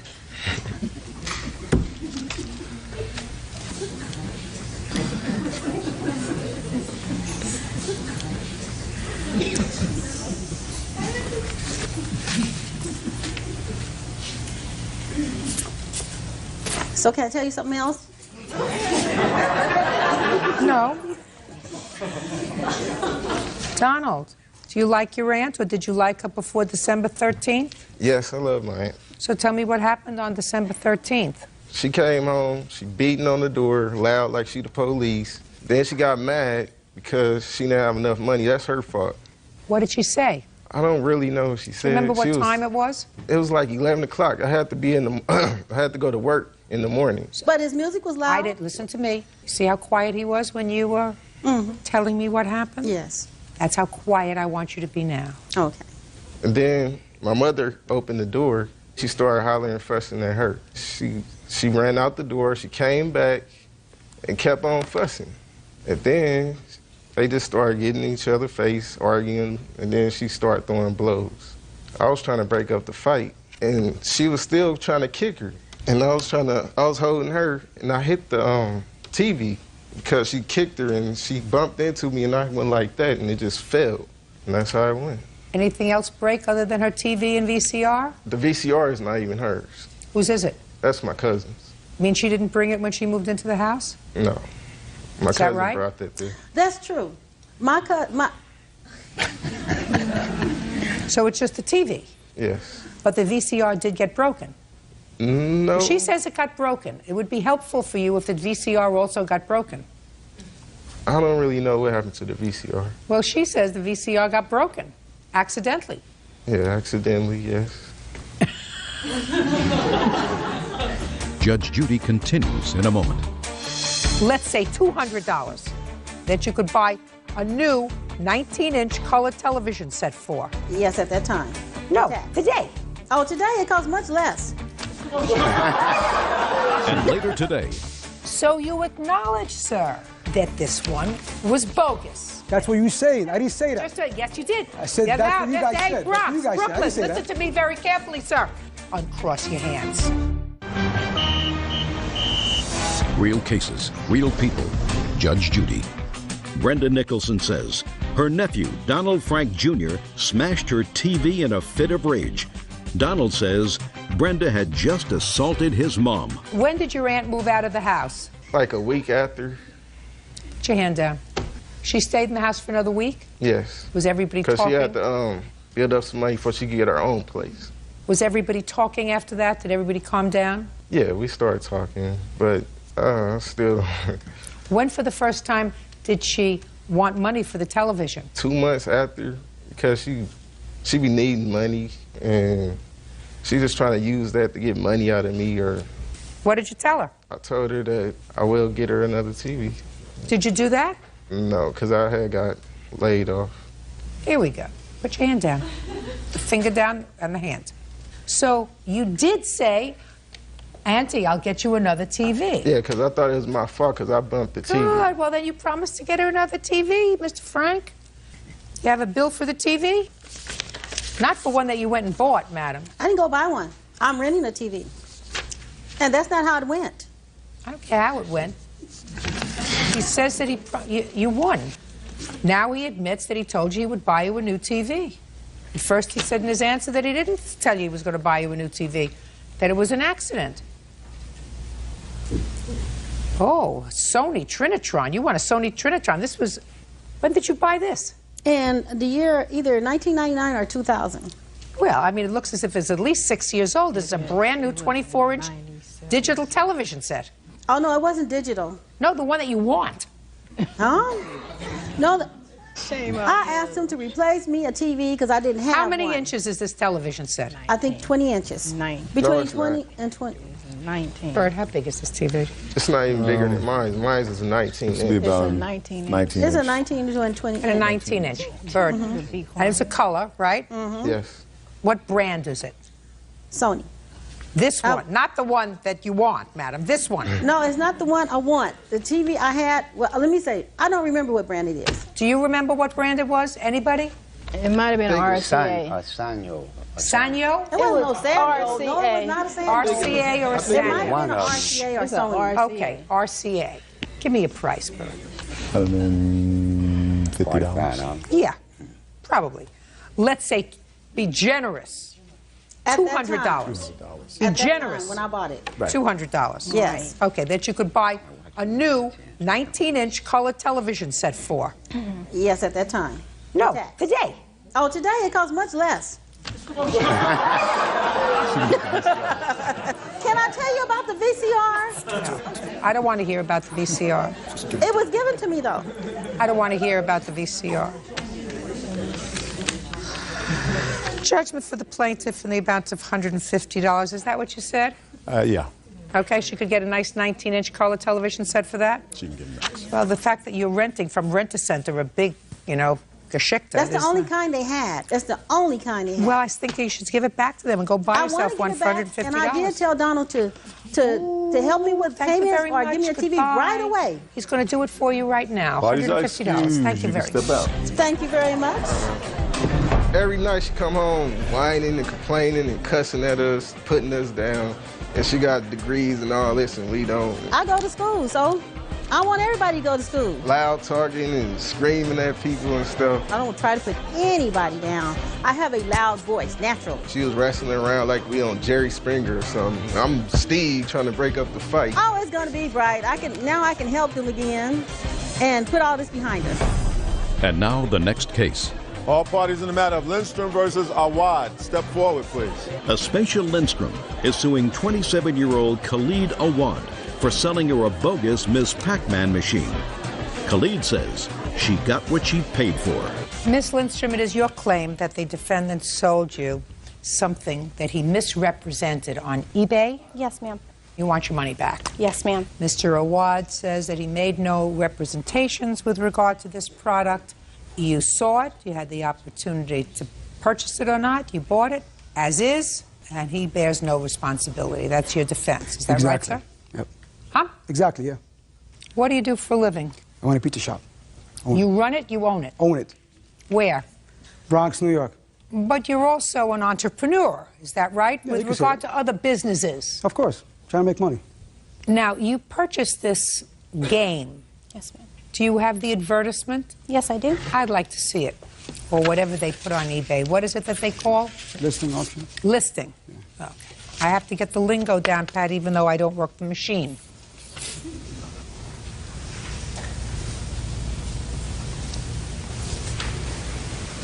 So this is your listing for what you call a Ms. Pac-Man full-size arcade midway. Yep. Good condition. Yeah, it was. And I see the picture of it. Okay. Are you jazzed up for any particular reason? Did you have too much sweets for lunch? Coffee. What? He's jazzed up. From the Bronx. I know. Where did you get this item from? Well, I met a guy in upstate New York. He had a barn full of like arcades. So we Where made a did you deal meet him? on eBay, actually. He was selling arcades, and I bought like 3 for the pizza shop. And I went to pick them up, and he had like a whole barn full of them. I was like, all right. Could we you made do me deal. a favor, Mr. Rawad? Yeah. I like it when you look in my eyes when you testify, Okay. instead of your shoes. It makes me Gotcha. feel more comfortable. All right, so I bought 30 arcades from this guy, right? And, When you went up to pick up your yeah, I made a deal on three, yeah, exactly. could you let me finish? You know, it's like you're cutting me off. I'm going to start My to have apologies, a- go ahead. I'm going to start to have a speech impediment in a second if you don't let me finish. I finish my sentence, then I take a breath. You know that I stop talking when I take a breath. I understand, go ahead. So you went up to pick up your 3, and you decided to buy all of the arcades that he had? I didn't say all, I said 30. 30? Yes. Did you examine all 30? No. You mean you bought them sight unseen? Yeah, got a good deal. When did you purchase them from this gentleman? 2.5 years ago. I'm not sure when. I'm going to ask you some serious questions, Mr. Awad, so you have to be ready. First, take your hand out of your pocket. It'll help you think better. 2.5 years ago was when you purchased these 30 machines? Yeah, about. Was it wintertime or summertime? It was winter.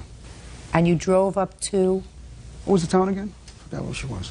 I won't know. I didn't go with you. Did he go with you? Well, yeah, I think he did, yeah. I think it was. Just a second. Stand up when you speak. Tell me your name.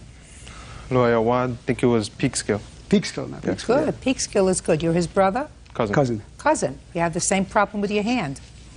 You can sit down now. What's the matter? I was born this way. I was born this way. You just know it's a New York case.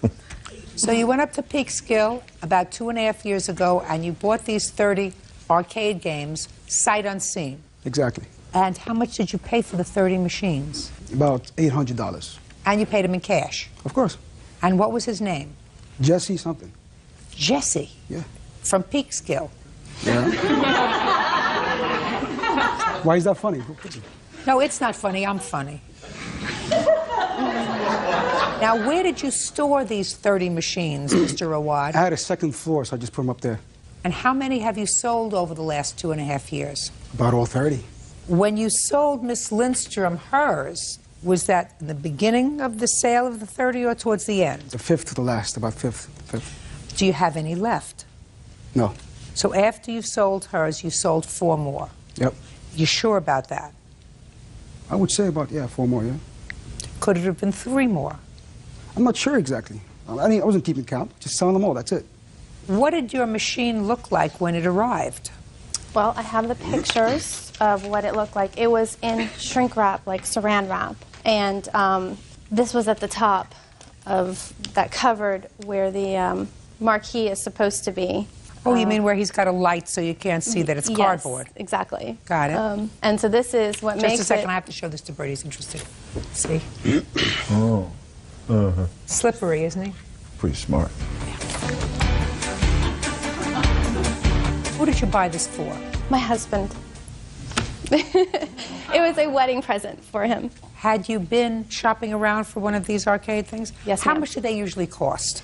If you're going to get an original, like a good one. A good one. You're going to look at like maybe $1,500, $1,200. So this for $600 was a real good deal? Yes, ma'am.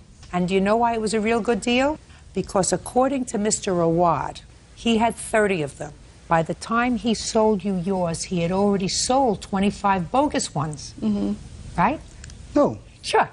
Because if you had only 4 or 5 left, you had already sold 25. There were enough idiots on there who said, listen, Awad is selling another one of his bogus machines.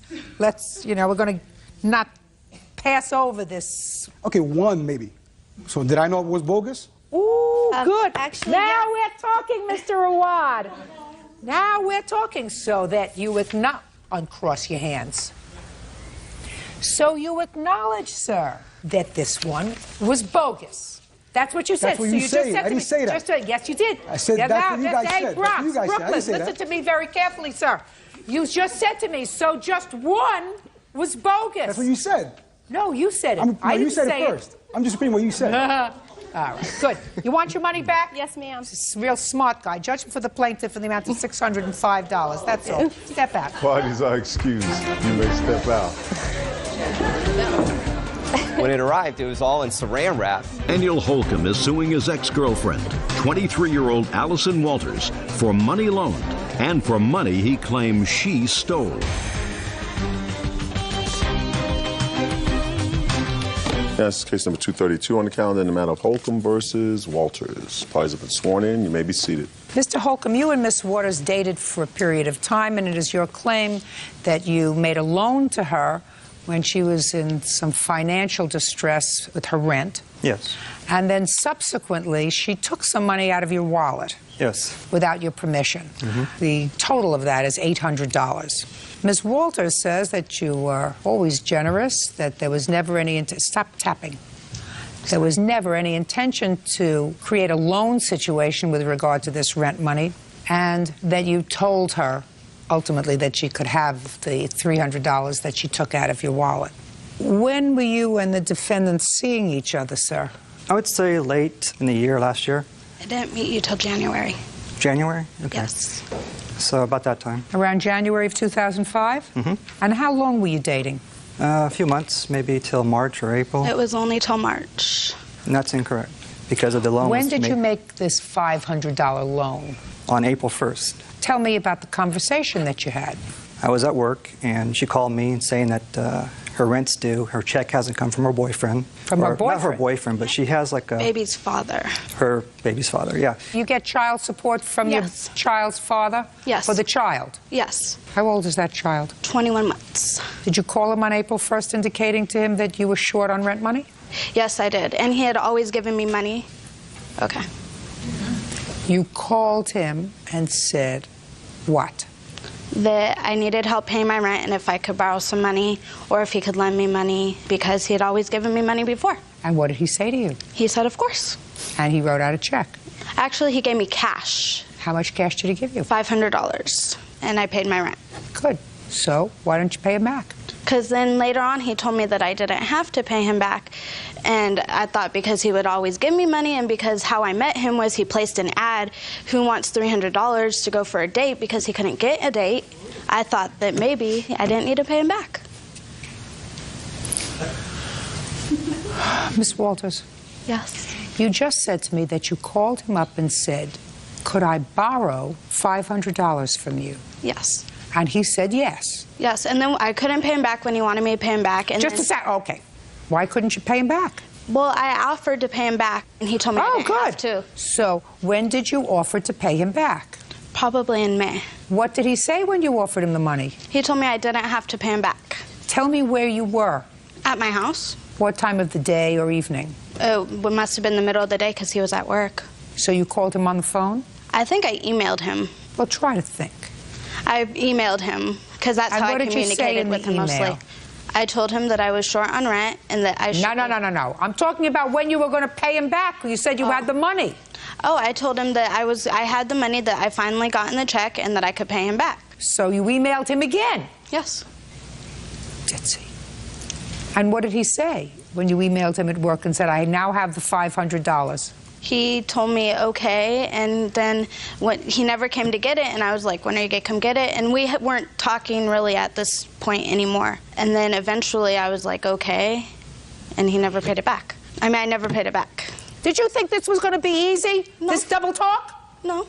Where did he say to you in all of this baloney that you just gave me, madam, you don't have to pay it back? I have emails probably somewhere saved that I didn't have to pay him back. Well, did you think that you were coming here today to a cotillion? No.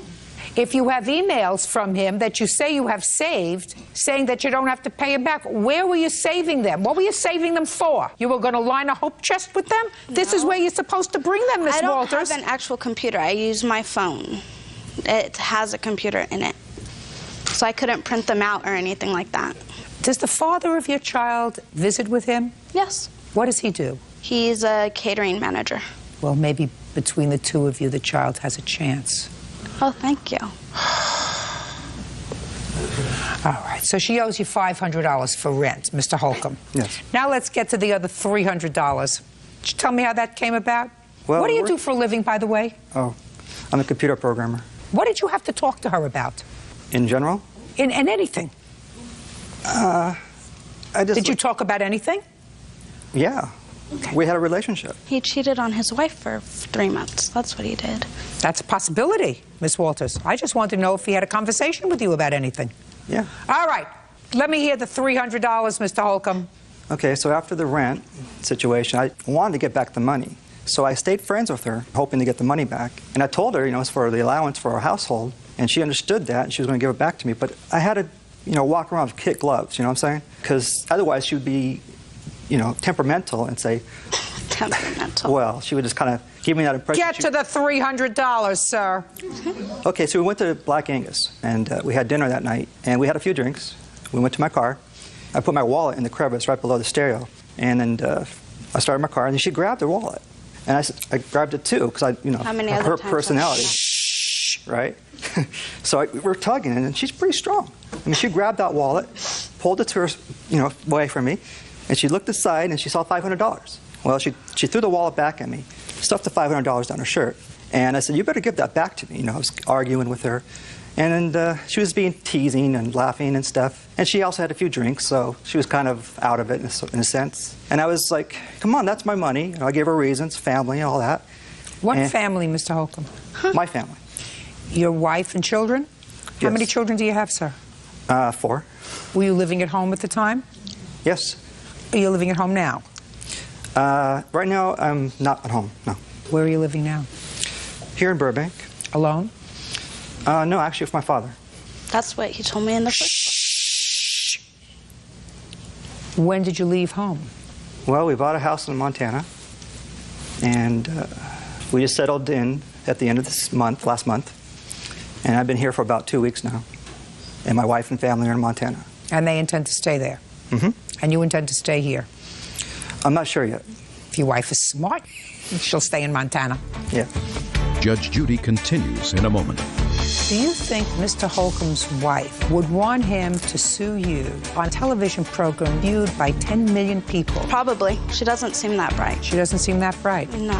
Out of the frying pan. And later today... Your Honor, I have to say, otherwise my mom will kill me, that she loves you very much, more than you actually. Grandma, she wishes that was her mom. She would have done better in life. Okay, anyway. Real cases, real people. Judge Judy.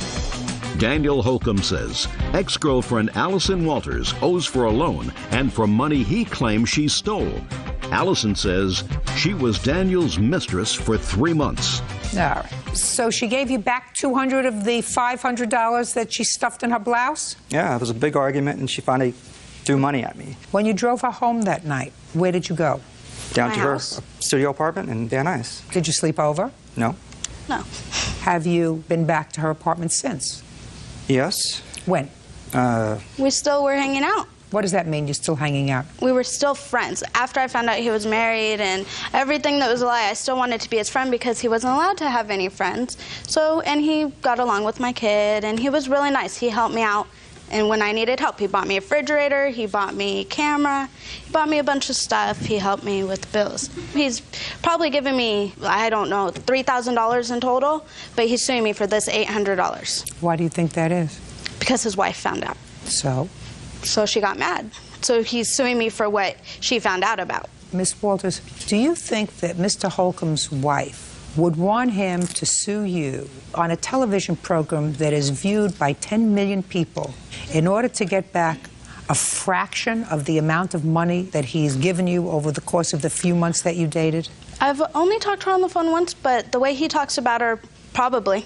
She doesn't seem that bright. She doesn't seem that bright? No. Out of the frying pan. Judgment for the plaintiff in the amount of $800. Give him back his money, Miss Walters. That's all. Why these are excused? You may step out.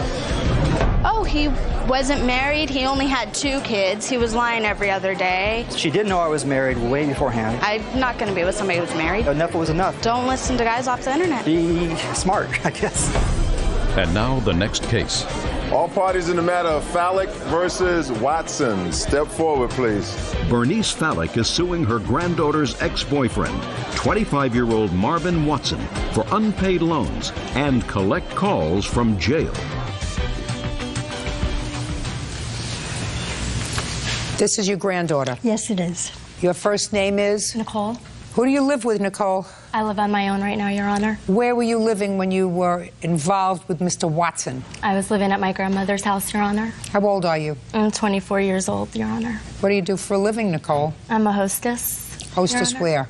At the Outback Steakhouse. For how long? I've been with that company, Your Honor, for 8 years. So you have a responsible job? Yes, Your Honor.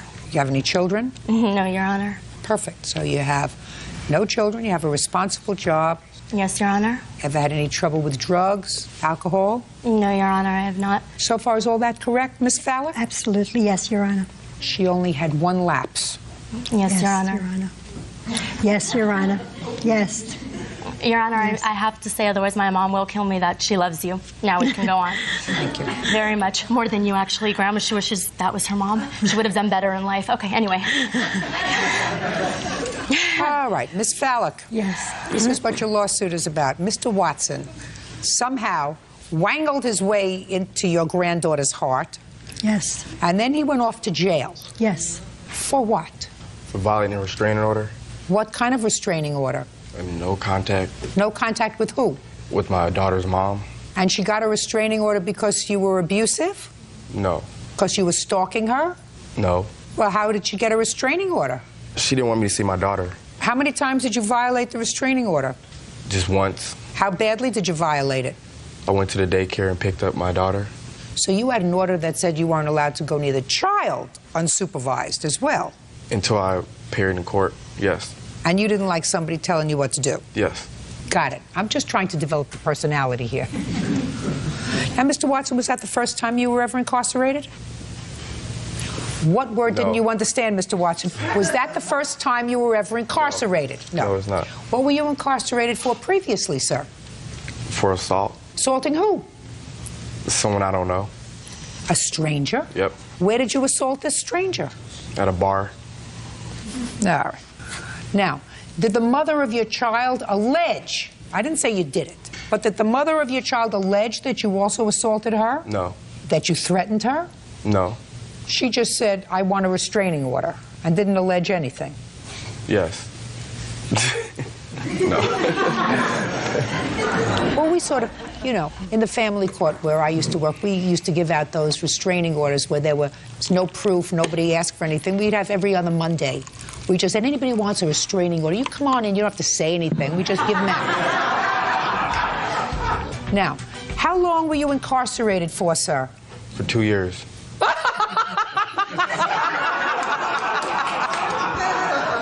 You were incarcerated for 2 years for violating a restraining order? Oh, well, the first time when I got arrested, that's what I was in jail for. But for the restraining order, I was only in jail for 3 months. 2 years for an assault? Yeah. Must have been a pretty bad assault. And the second time you were in jail for 3 months. That must have been some violation. And while you were in jail, Miss Fallick says she did everything that she could to make it easier for you.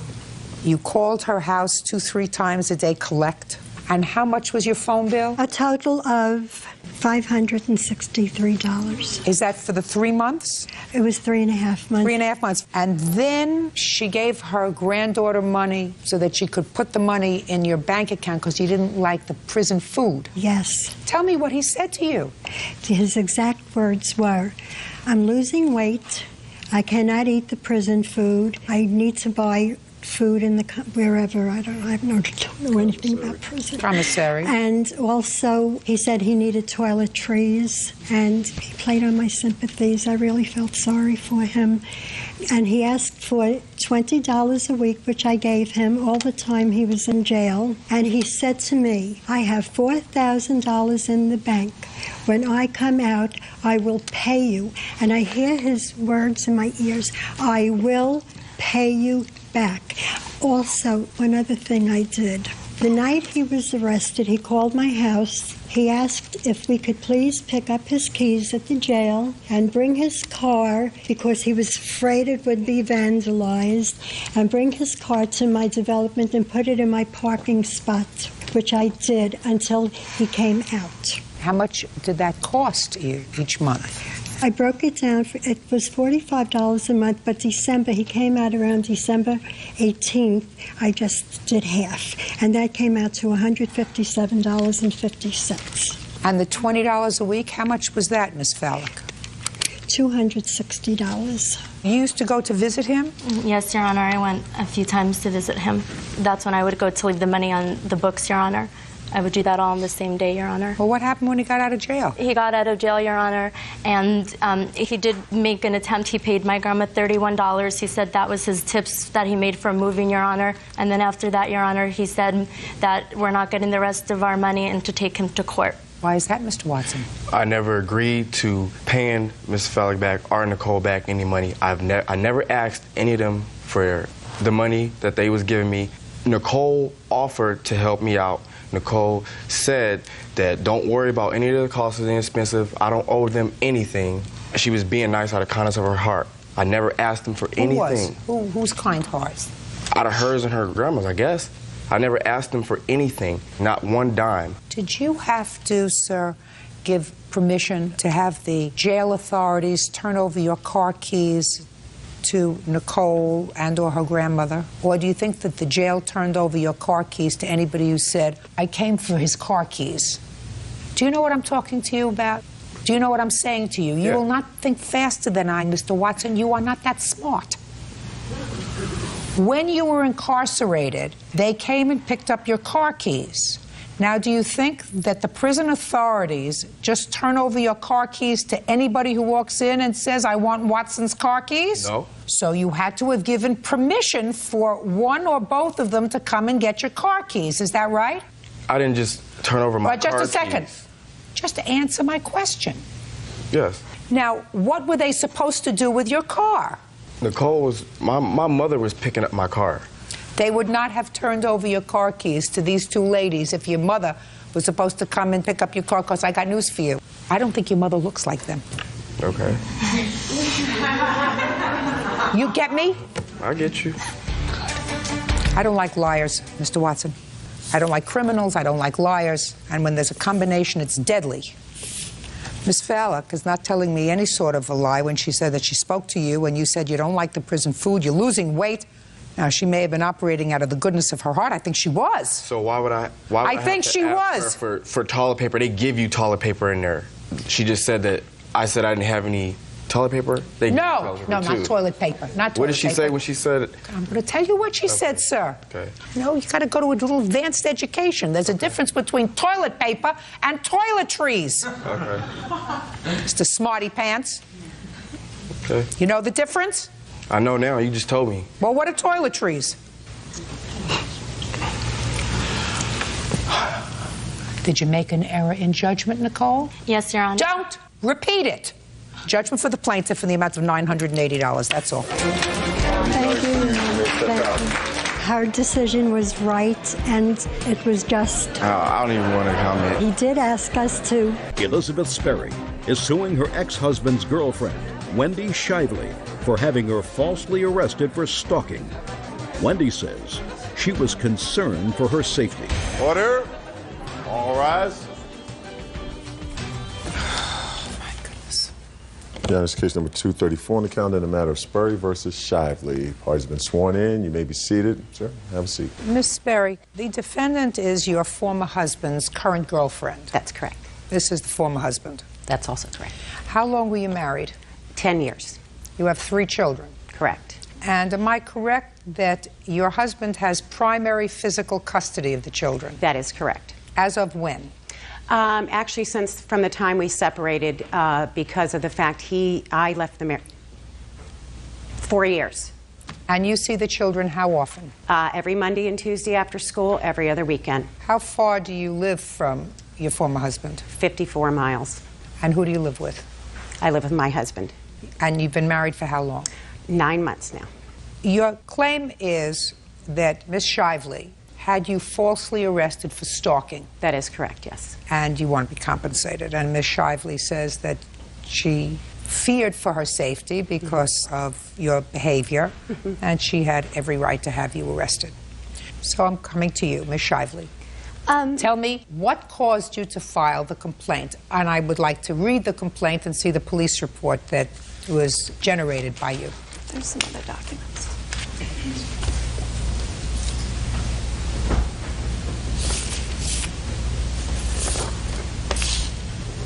Okay, go ahead. Okay. On May 19th, Miss Sperry, that was the first contact I had with her, and it wasn't really contact. I noticed her following us. We were picking up some leaves. A neighbor had cut his trees down so we could see to drive around the corner. So we were out putting those into the truck to take them to the dump, and Miss Sperry kept driving back and forth. This was on a Thursday. It was not her day with the kids. May 19th. May 19th. All right. On May 19th, 10 a.m., I left my home to go to a doctor's appointment at where I have been going to the doctor for about the past 10 years. I arrived at 10 minutes after 11, saw the doctor, got the prescription filled, drove down 2 main roads in the neighborhood to go to the back side of it, where it's a large neighborhood, but it's got very main roads that people use all the time. To go to the back side, to go to the Wendy's drive-thru, get a grilled chicken sandwich, and go to work. At that time, I was in sales. and I worked in the immediate area. Did you drive by their home on May 19th? No. Yes, you did. When I got to the back of the neighborhood at a traffic light, I noticed a burgundy van in front of me. It's windowless. And I looked, and he's got plates that say on them. I thought, oh, crap, I'm right behind Jeff. I couldn't see in that van. There is not a single window on it. Just a second. So what you're saying is you live about an hour away, and on May 19th you were in the vicinity of their home. Okay, next. But she had driven by 6 times before she was behind us in the burgundy van. I got it. Go Okay. ahead. Keep going. What's Okay. next? There were several other incidences. There was a June 7th incident. I had been taking her daughter Allison, who's 11, to my tanning salon, not to tan, but she has some scars on her legs, and there's a spray type of tan you can use, and it covered them a little, so she was a little more confident. I never asked Beth. Jeff had given me permission to take her there, and Beth had gone into the salon, raised a scene. When I went in the next time, the ladies told me about it. I felt terrible, that I felt like I stepped on her toes, so I called her. And I said, listen, we need to talk. I didn't mean to do anything against you. I was just trying to help Allison, and is there a way we can do this together? And we met in a parking lot. I gave her my cell phone number at that time because her and her ex-husband don't get along at all, thinking that perhaps I could keep them from fighting in front of the kids, arguing back and forth, because I care about the kids. It started out, she would call asking for little things like to help with the kids, and that was fine, but then it turned into Bass Jeff sessions. How bad he is, how he's going to beat me in 2 years, how he's charming at first, but he beats women, and I didn't want to listen to that anymore. And I told her to stop contacting me. There became an incident. Okay. Now let's go back to the incidents at the tanning salon. What happened at the tanning salon? On the weekend prior to June 7th, my daughter happened to mention that she had gone to the tanning salon with Wendy, and I said, oh, and I knew she was self-conscious of the scars. I understood completely. But I didn't really know who signed the paper, and in my mind, I didn't mind that she went. It wasn't a problem, so I did go by the tanning salon. I said, why? Just to see who signed the paper. I was just curious. It did have her signature, and I said, you know, she's really not her parent or guardian. She really shouldn't have signed that.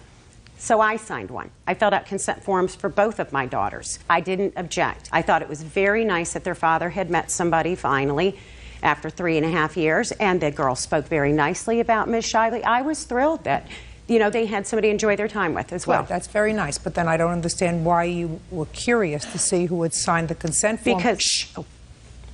Then I don't understand why you were curious enough to make a trip to the tanning salon to see who had signed the consent form, if it was a good thing, if their father has primary physical custody of the children, so certainly he can consent. Oh, certainly. And he can delegate someone else to consent.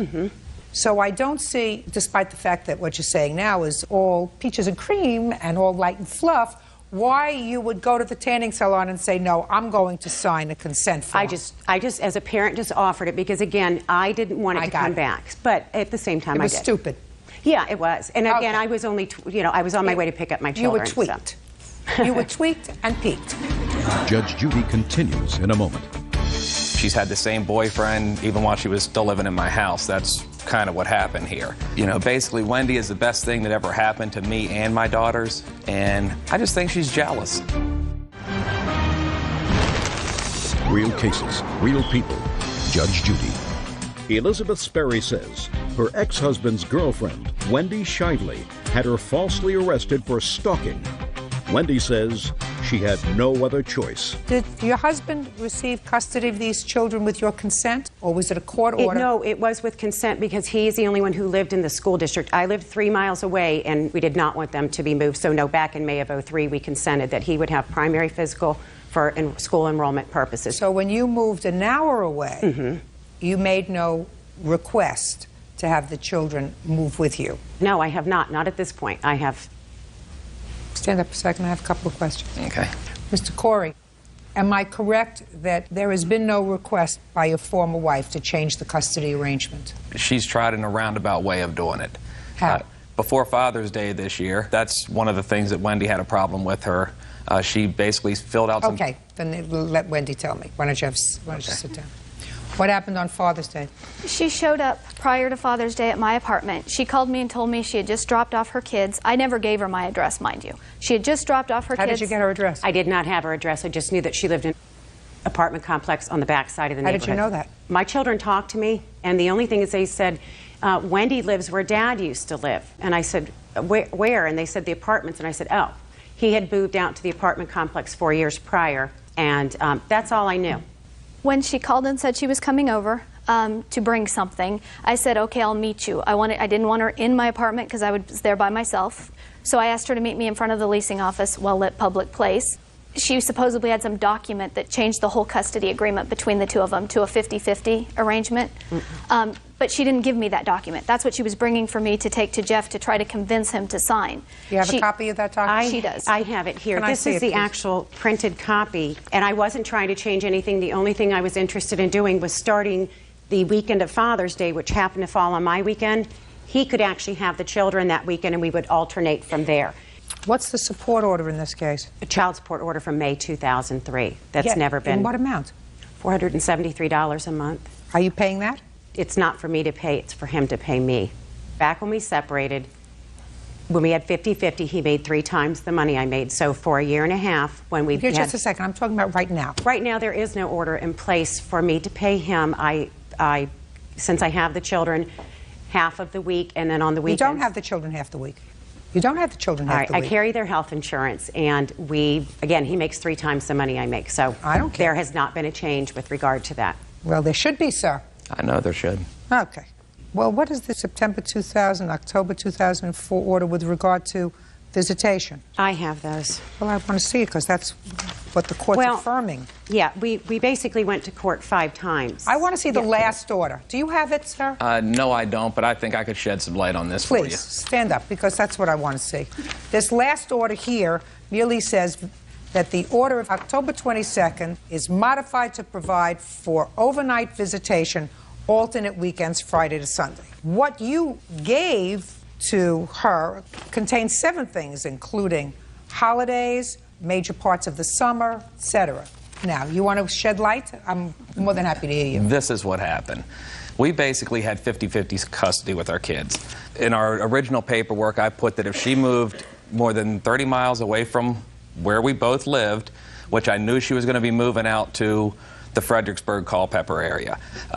She's had the same boyfriend even while she was still living in my house. That's kind of what happened here. She moved out there without telling me a word. When I found out, I went back to court. They basically said, the girls can't live out there with you. I ended up getting custody of my kids full time. And basically what she has now is she'll pick them up from me, drive them around in circles till she brings them back at 7 o'clock at night. It's a total fiasco. My kids are getting dropped off who knows where, and she doesn't even spend the time she has with them. That's a serious problem. They are 12, 11, and 7. My daughters are preteen, and they think they're going on 20. It's a problem. Their problem with me is I have rules. When they're with their mother, nobody's around to see if they're obeying the rules or not. You know, basically, Wendy is the best thing that ever happened to me and my daughters, and I just think she's jealous. All I want is to be left alone. I never wanted child support from her. Okay, and well, I you can't be left alone, sir, because you picked this lady to be the mother of your children. I understand and she's that. going to be the mother of your children forever. But should I be penalized for being stupid at 24? Well, For the rest of my life? Listen, should your children be penalized? Absolutely not. That's what I'm saying to you, sir. They have a mother. And for better or worse, they have 2 parents.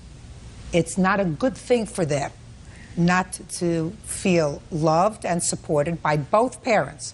Now, children, in situations like this where you live far away from each other and have to live with one parent or another, they're living with you. That's great. Doing it. That's great. And I can understand her perspective of she would like to have her children with her. She made her choices 4 years ago, and unfortunately, now she would like to have her choice and the children too. That's not going to happen. Exactly. Do you understand that? Oh, I understand. Good. You can't have your choice, your heart, and your children. You left. That's it. That doesn't mean that she's going to leave you alone. She's not going to leave you alone because that's what happens. She's not smart enough to leave you alone. She's not smart enough to say, this is it, this is the story, and she will continue to fight you for your children. Children will get older. You'll make a rule for your 15-year-old. You won't like a boyfriend. She'll say, I'm going to mommy.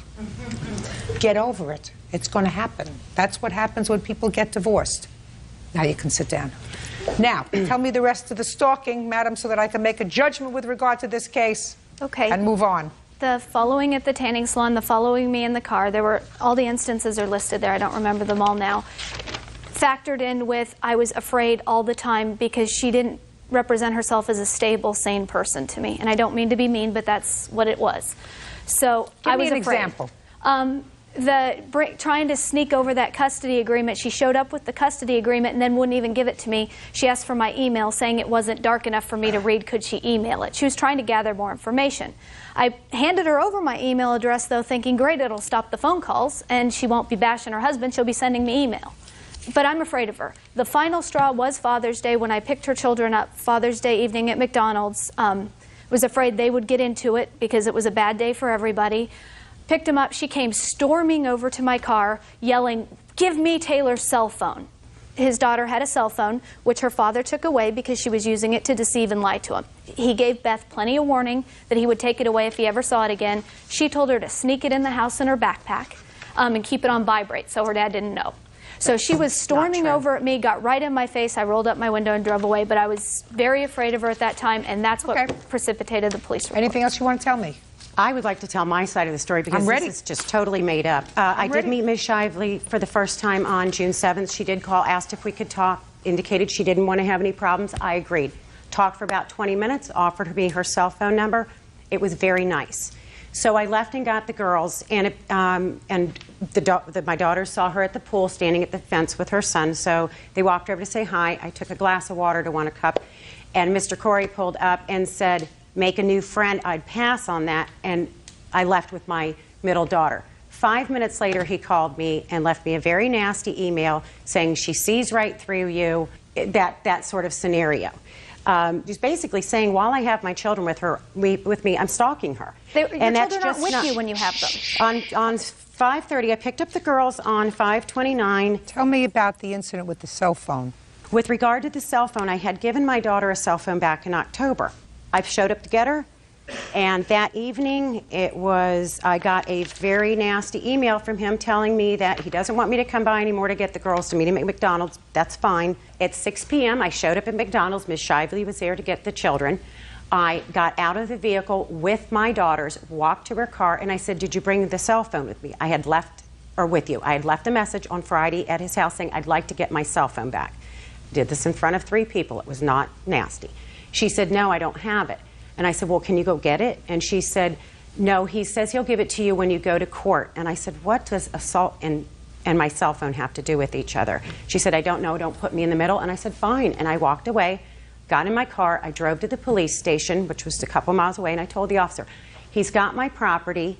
I've been going through this kind of abuse for 4 years. I want my cell phone back. Where were your girls when you went to the police station?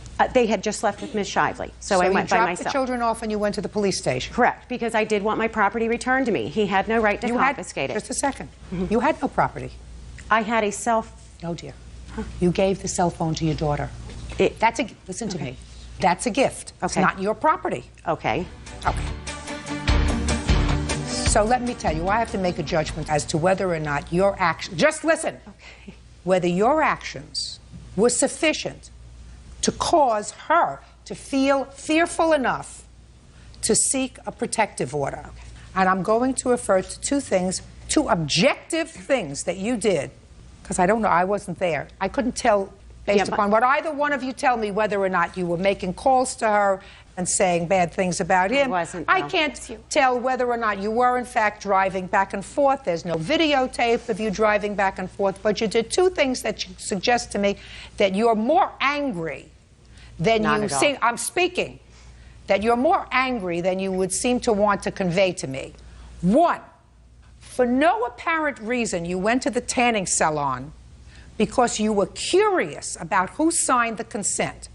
There was no reason for you to be curious. Your former husband has physical custody of these children. He can do whatever he wants to do. I assume it was in the children's best interest. As a matter of fact, you agree that it was in the children's best interest, but your nose was tweaked as to who signed the consent. And not only did you go there, but once you saw that she had signed the consent, you said to them, "She's not their mother. I'm their mother. Give me the forms. I will sign the consent," because that's what objectively you did.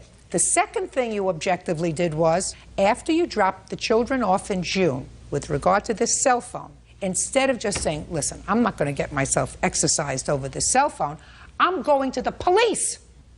The police over a cell phone?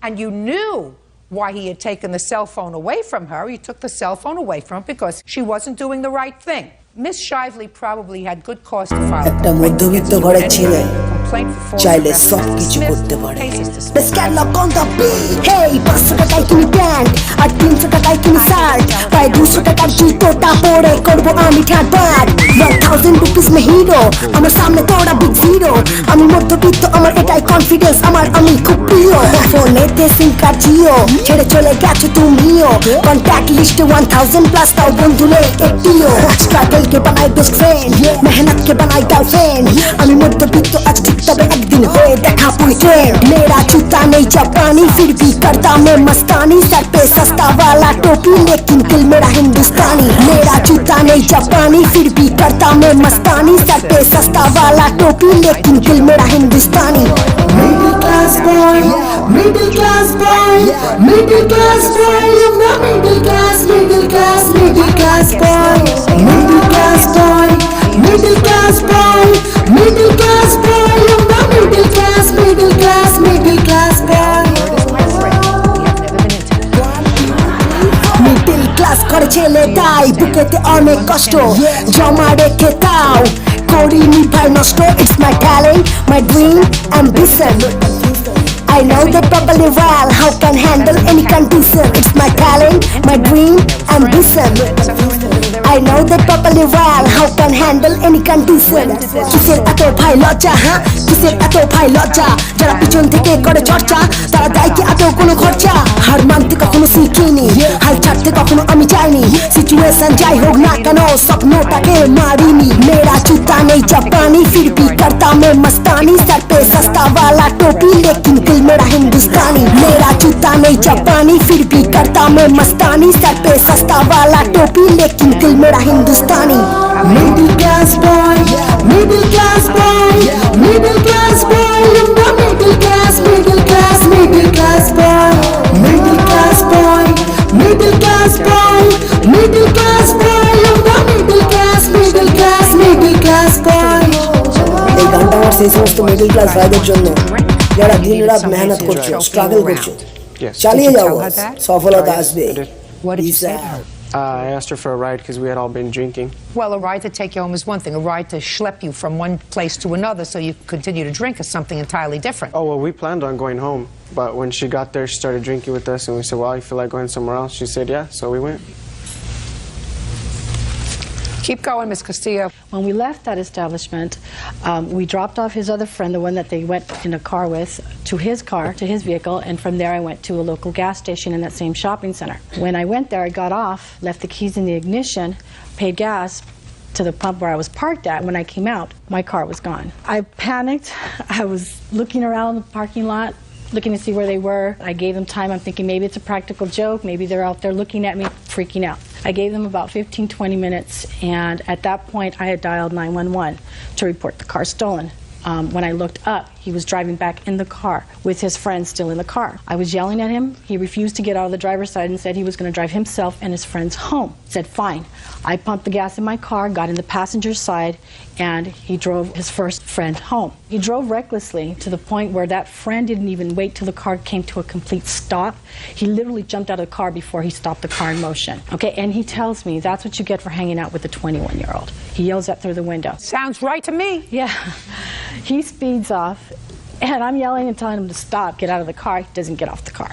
Drives down a road where there's construction on both sides of the road. There's bolted cones with concrete dividers on both sides of the road. He's driving recklessly. He's hitting these cones. I counted 8.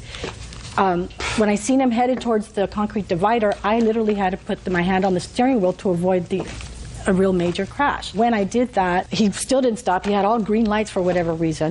We drove to his house. We go into his house. I told him I wanted some resolve. I wanted something in writing. He tells me to go wait. Just a second. You went into his house. And what happened when you got into his house? We were talking. Look at me.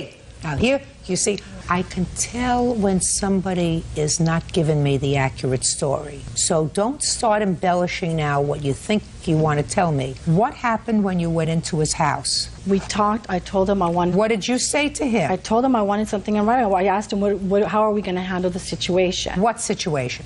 About him hitting the car. I hadn't seen the damages to the car yet. I knew he was hitting the pylons, and I knew he had already hit, there was some damage, but I hadn't actually inspected the car at this point. So then he brushes me off, goes into the back room, talks to his friend Mike, then he tells me to wait for him in my car outside, and we'll talk some more. So there I go. I walked outside of the house, went into the car, sat in my car, and at this point I see him getting in Mike's car, and they're driving away. So I turned on my car, I followed them to an apartment complex, all the way across town. At this point, I'm looking for my cell phone, which I couldn't find, somewhere on the floor. Because you're drunk. That's not true. And when we got there, I followed them to a dead end, and I had to back up. I backed up so that they can straighten out. They were there in the car for about 5 minutes, and then Mr. Gonzalez gets off the car, comes towards my car. In the meantime, his friend Mike drives off, tells me to move over so we could talk. Then he's telling me that he had no reason to bow down to me like I was some princess, that that's the reason why he doesn't have a valid license, because he can't drive. And he puts the car in reverse, backs it into the wall, then he drives off. So you let him get into the driver's side of the car, according to you, and you moved over. I assume you have a bench seat in the front? It's not a bench seat, no. What is it? Two separate seats. Two separate seats. So you had to crawl over, and where's the whatever? It's right there in the center. It's in the middle. It's in the middle. Yeah. So you had to sort of get your leg over there, and he opened up the driver's side, unless you got out of the driver's side and walked around to the passenger side. So you scooted over somehow. Is that what you're telling me? Yes, I did. You scooted over somehow and let him in. I didn't have a choice. He was practically sitting on my lap. Miss Castillo. Well, I still scooted over. Miss Castillo, my dear, you're a 35-year-old woman. You had a choice. As soon as he got to his house and you dropped him off, instead of following him across town to an apartment complex in a dead-end street, you call 911. And you say, this man got into my car, took my car, damaged my car. I want to report the damage to my car. Because according to you, you went into his house, Miss Castillo, to get him to sign a piece of paper. Did he sign it? No. So at that point, you should have had some clue that he was not going to take responsibility for what he had done to your car. Is that right? No. You thought he was going to take responsibility, and that's why he got into Mike's car and no, drove that's why away? I followed him, because I didn't know if he was going to drop him off somewhere and disappear. But when I tried to look for my cell phone, I couldn't find it. It wasn't on in my purse. All right, Mr. Gonzalez, go.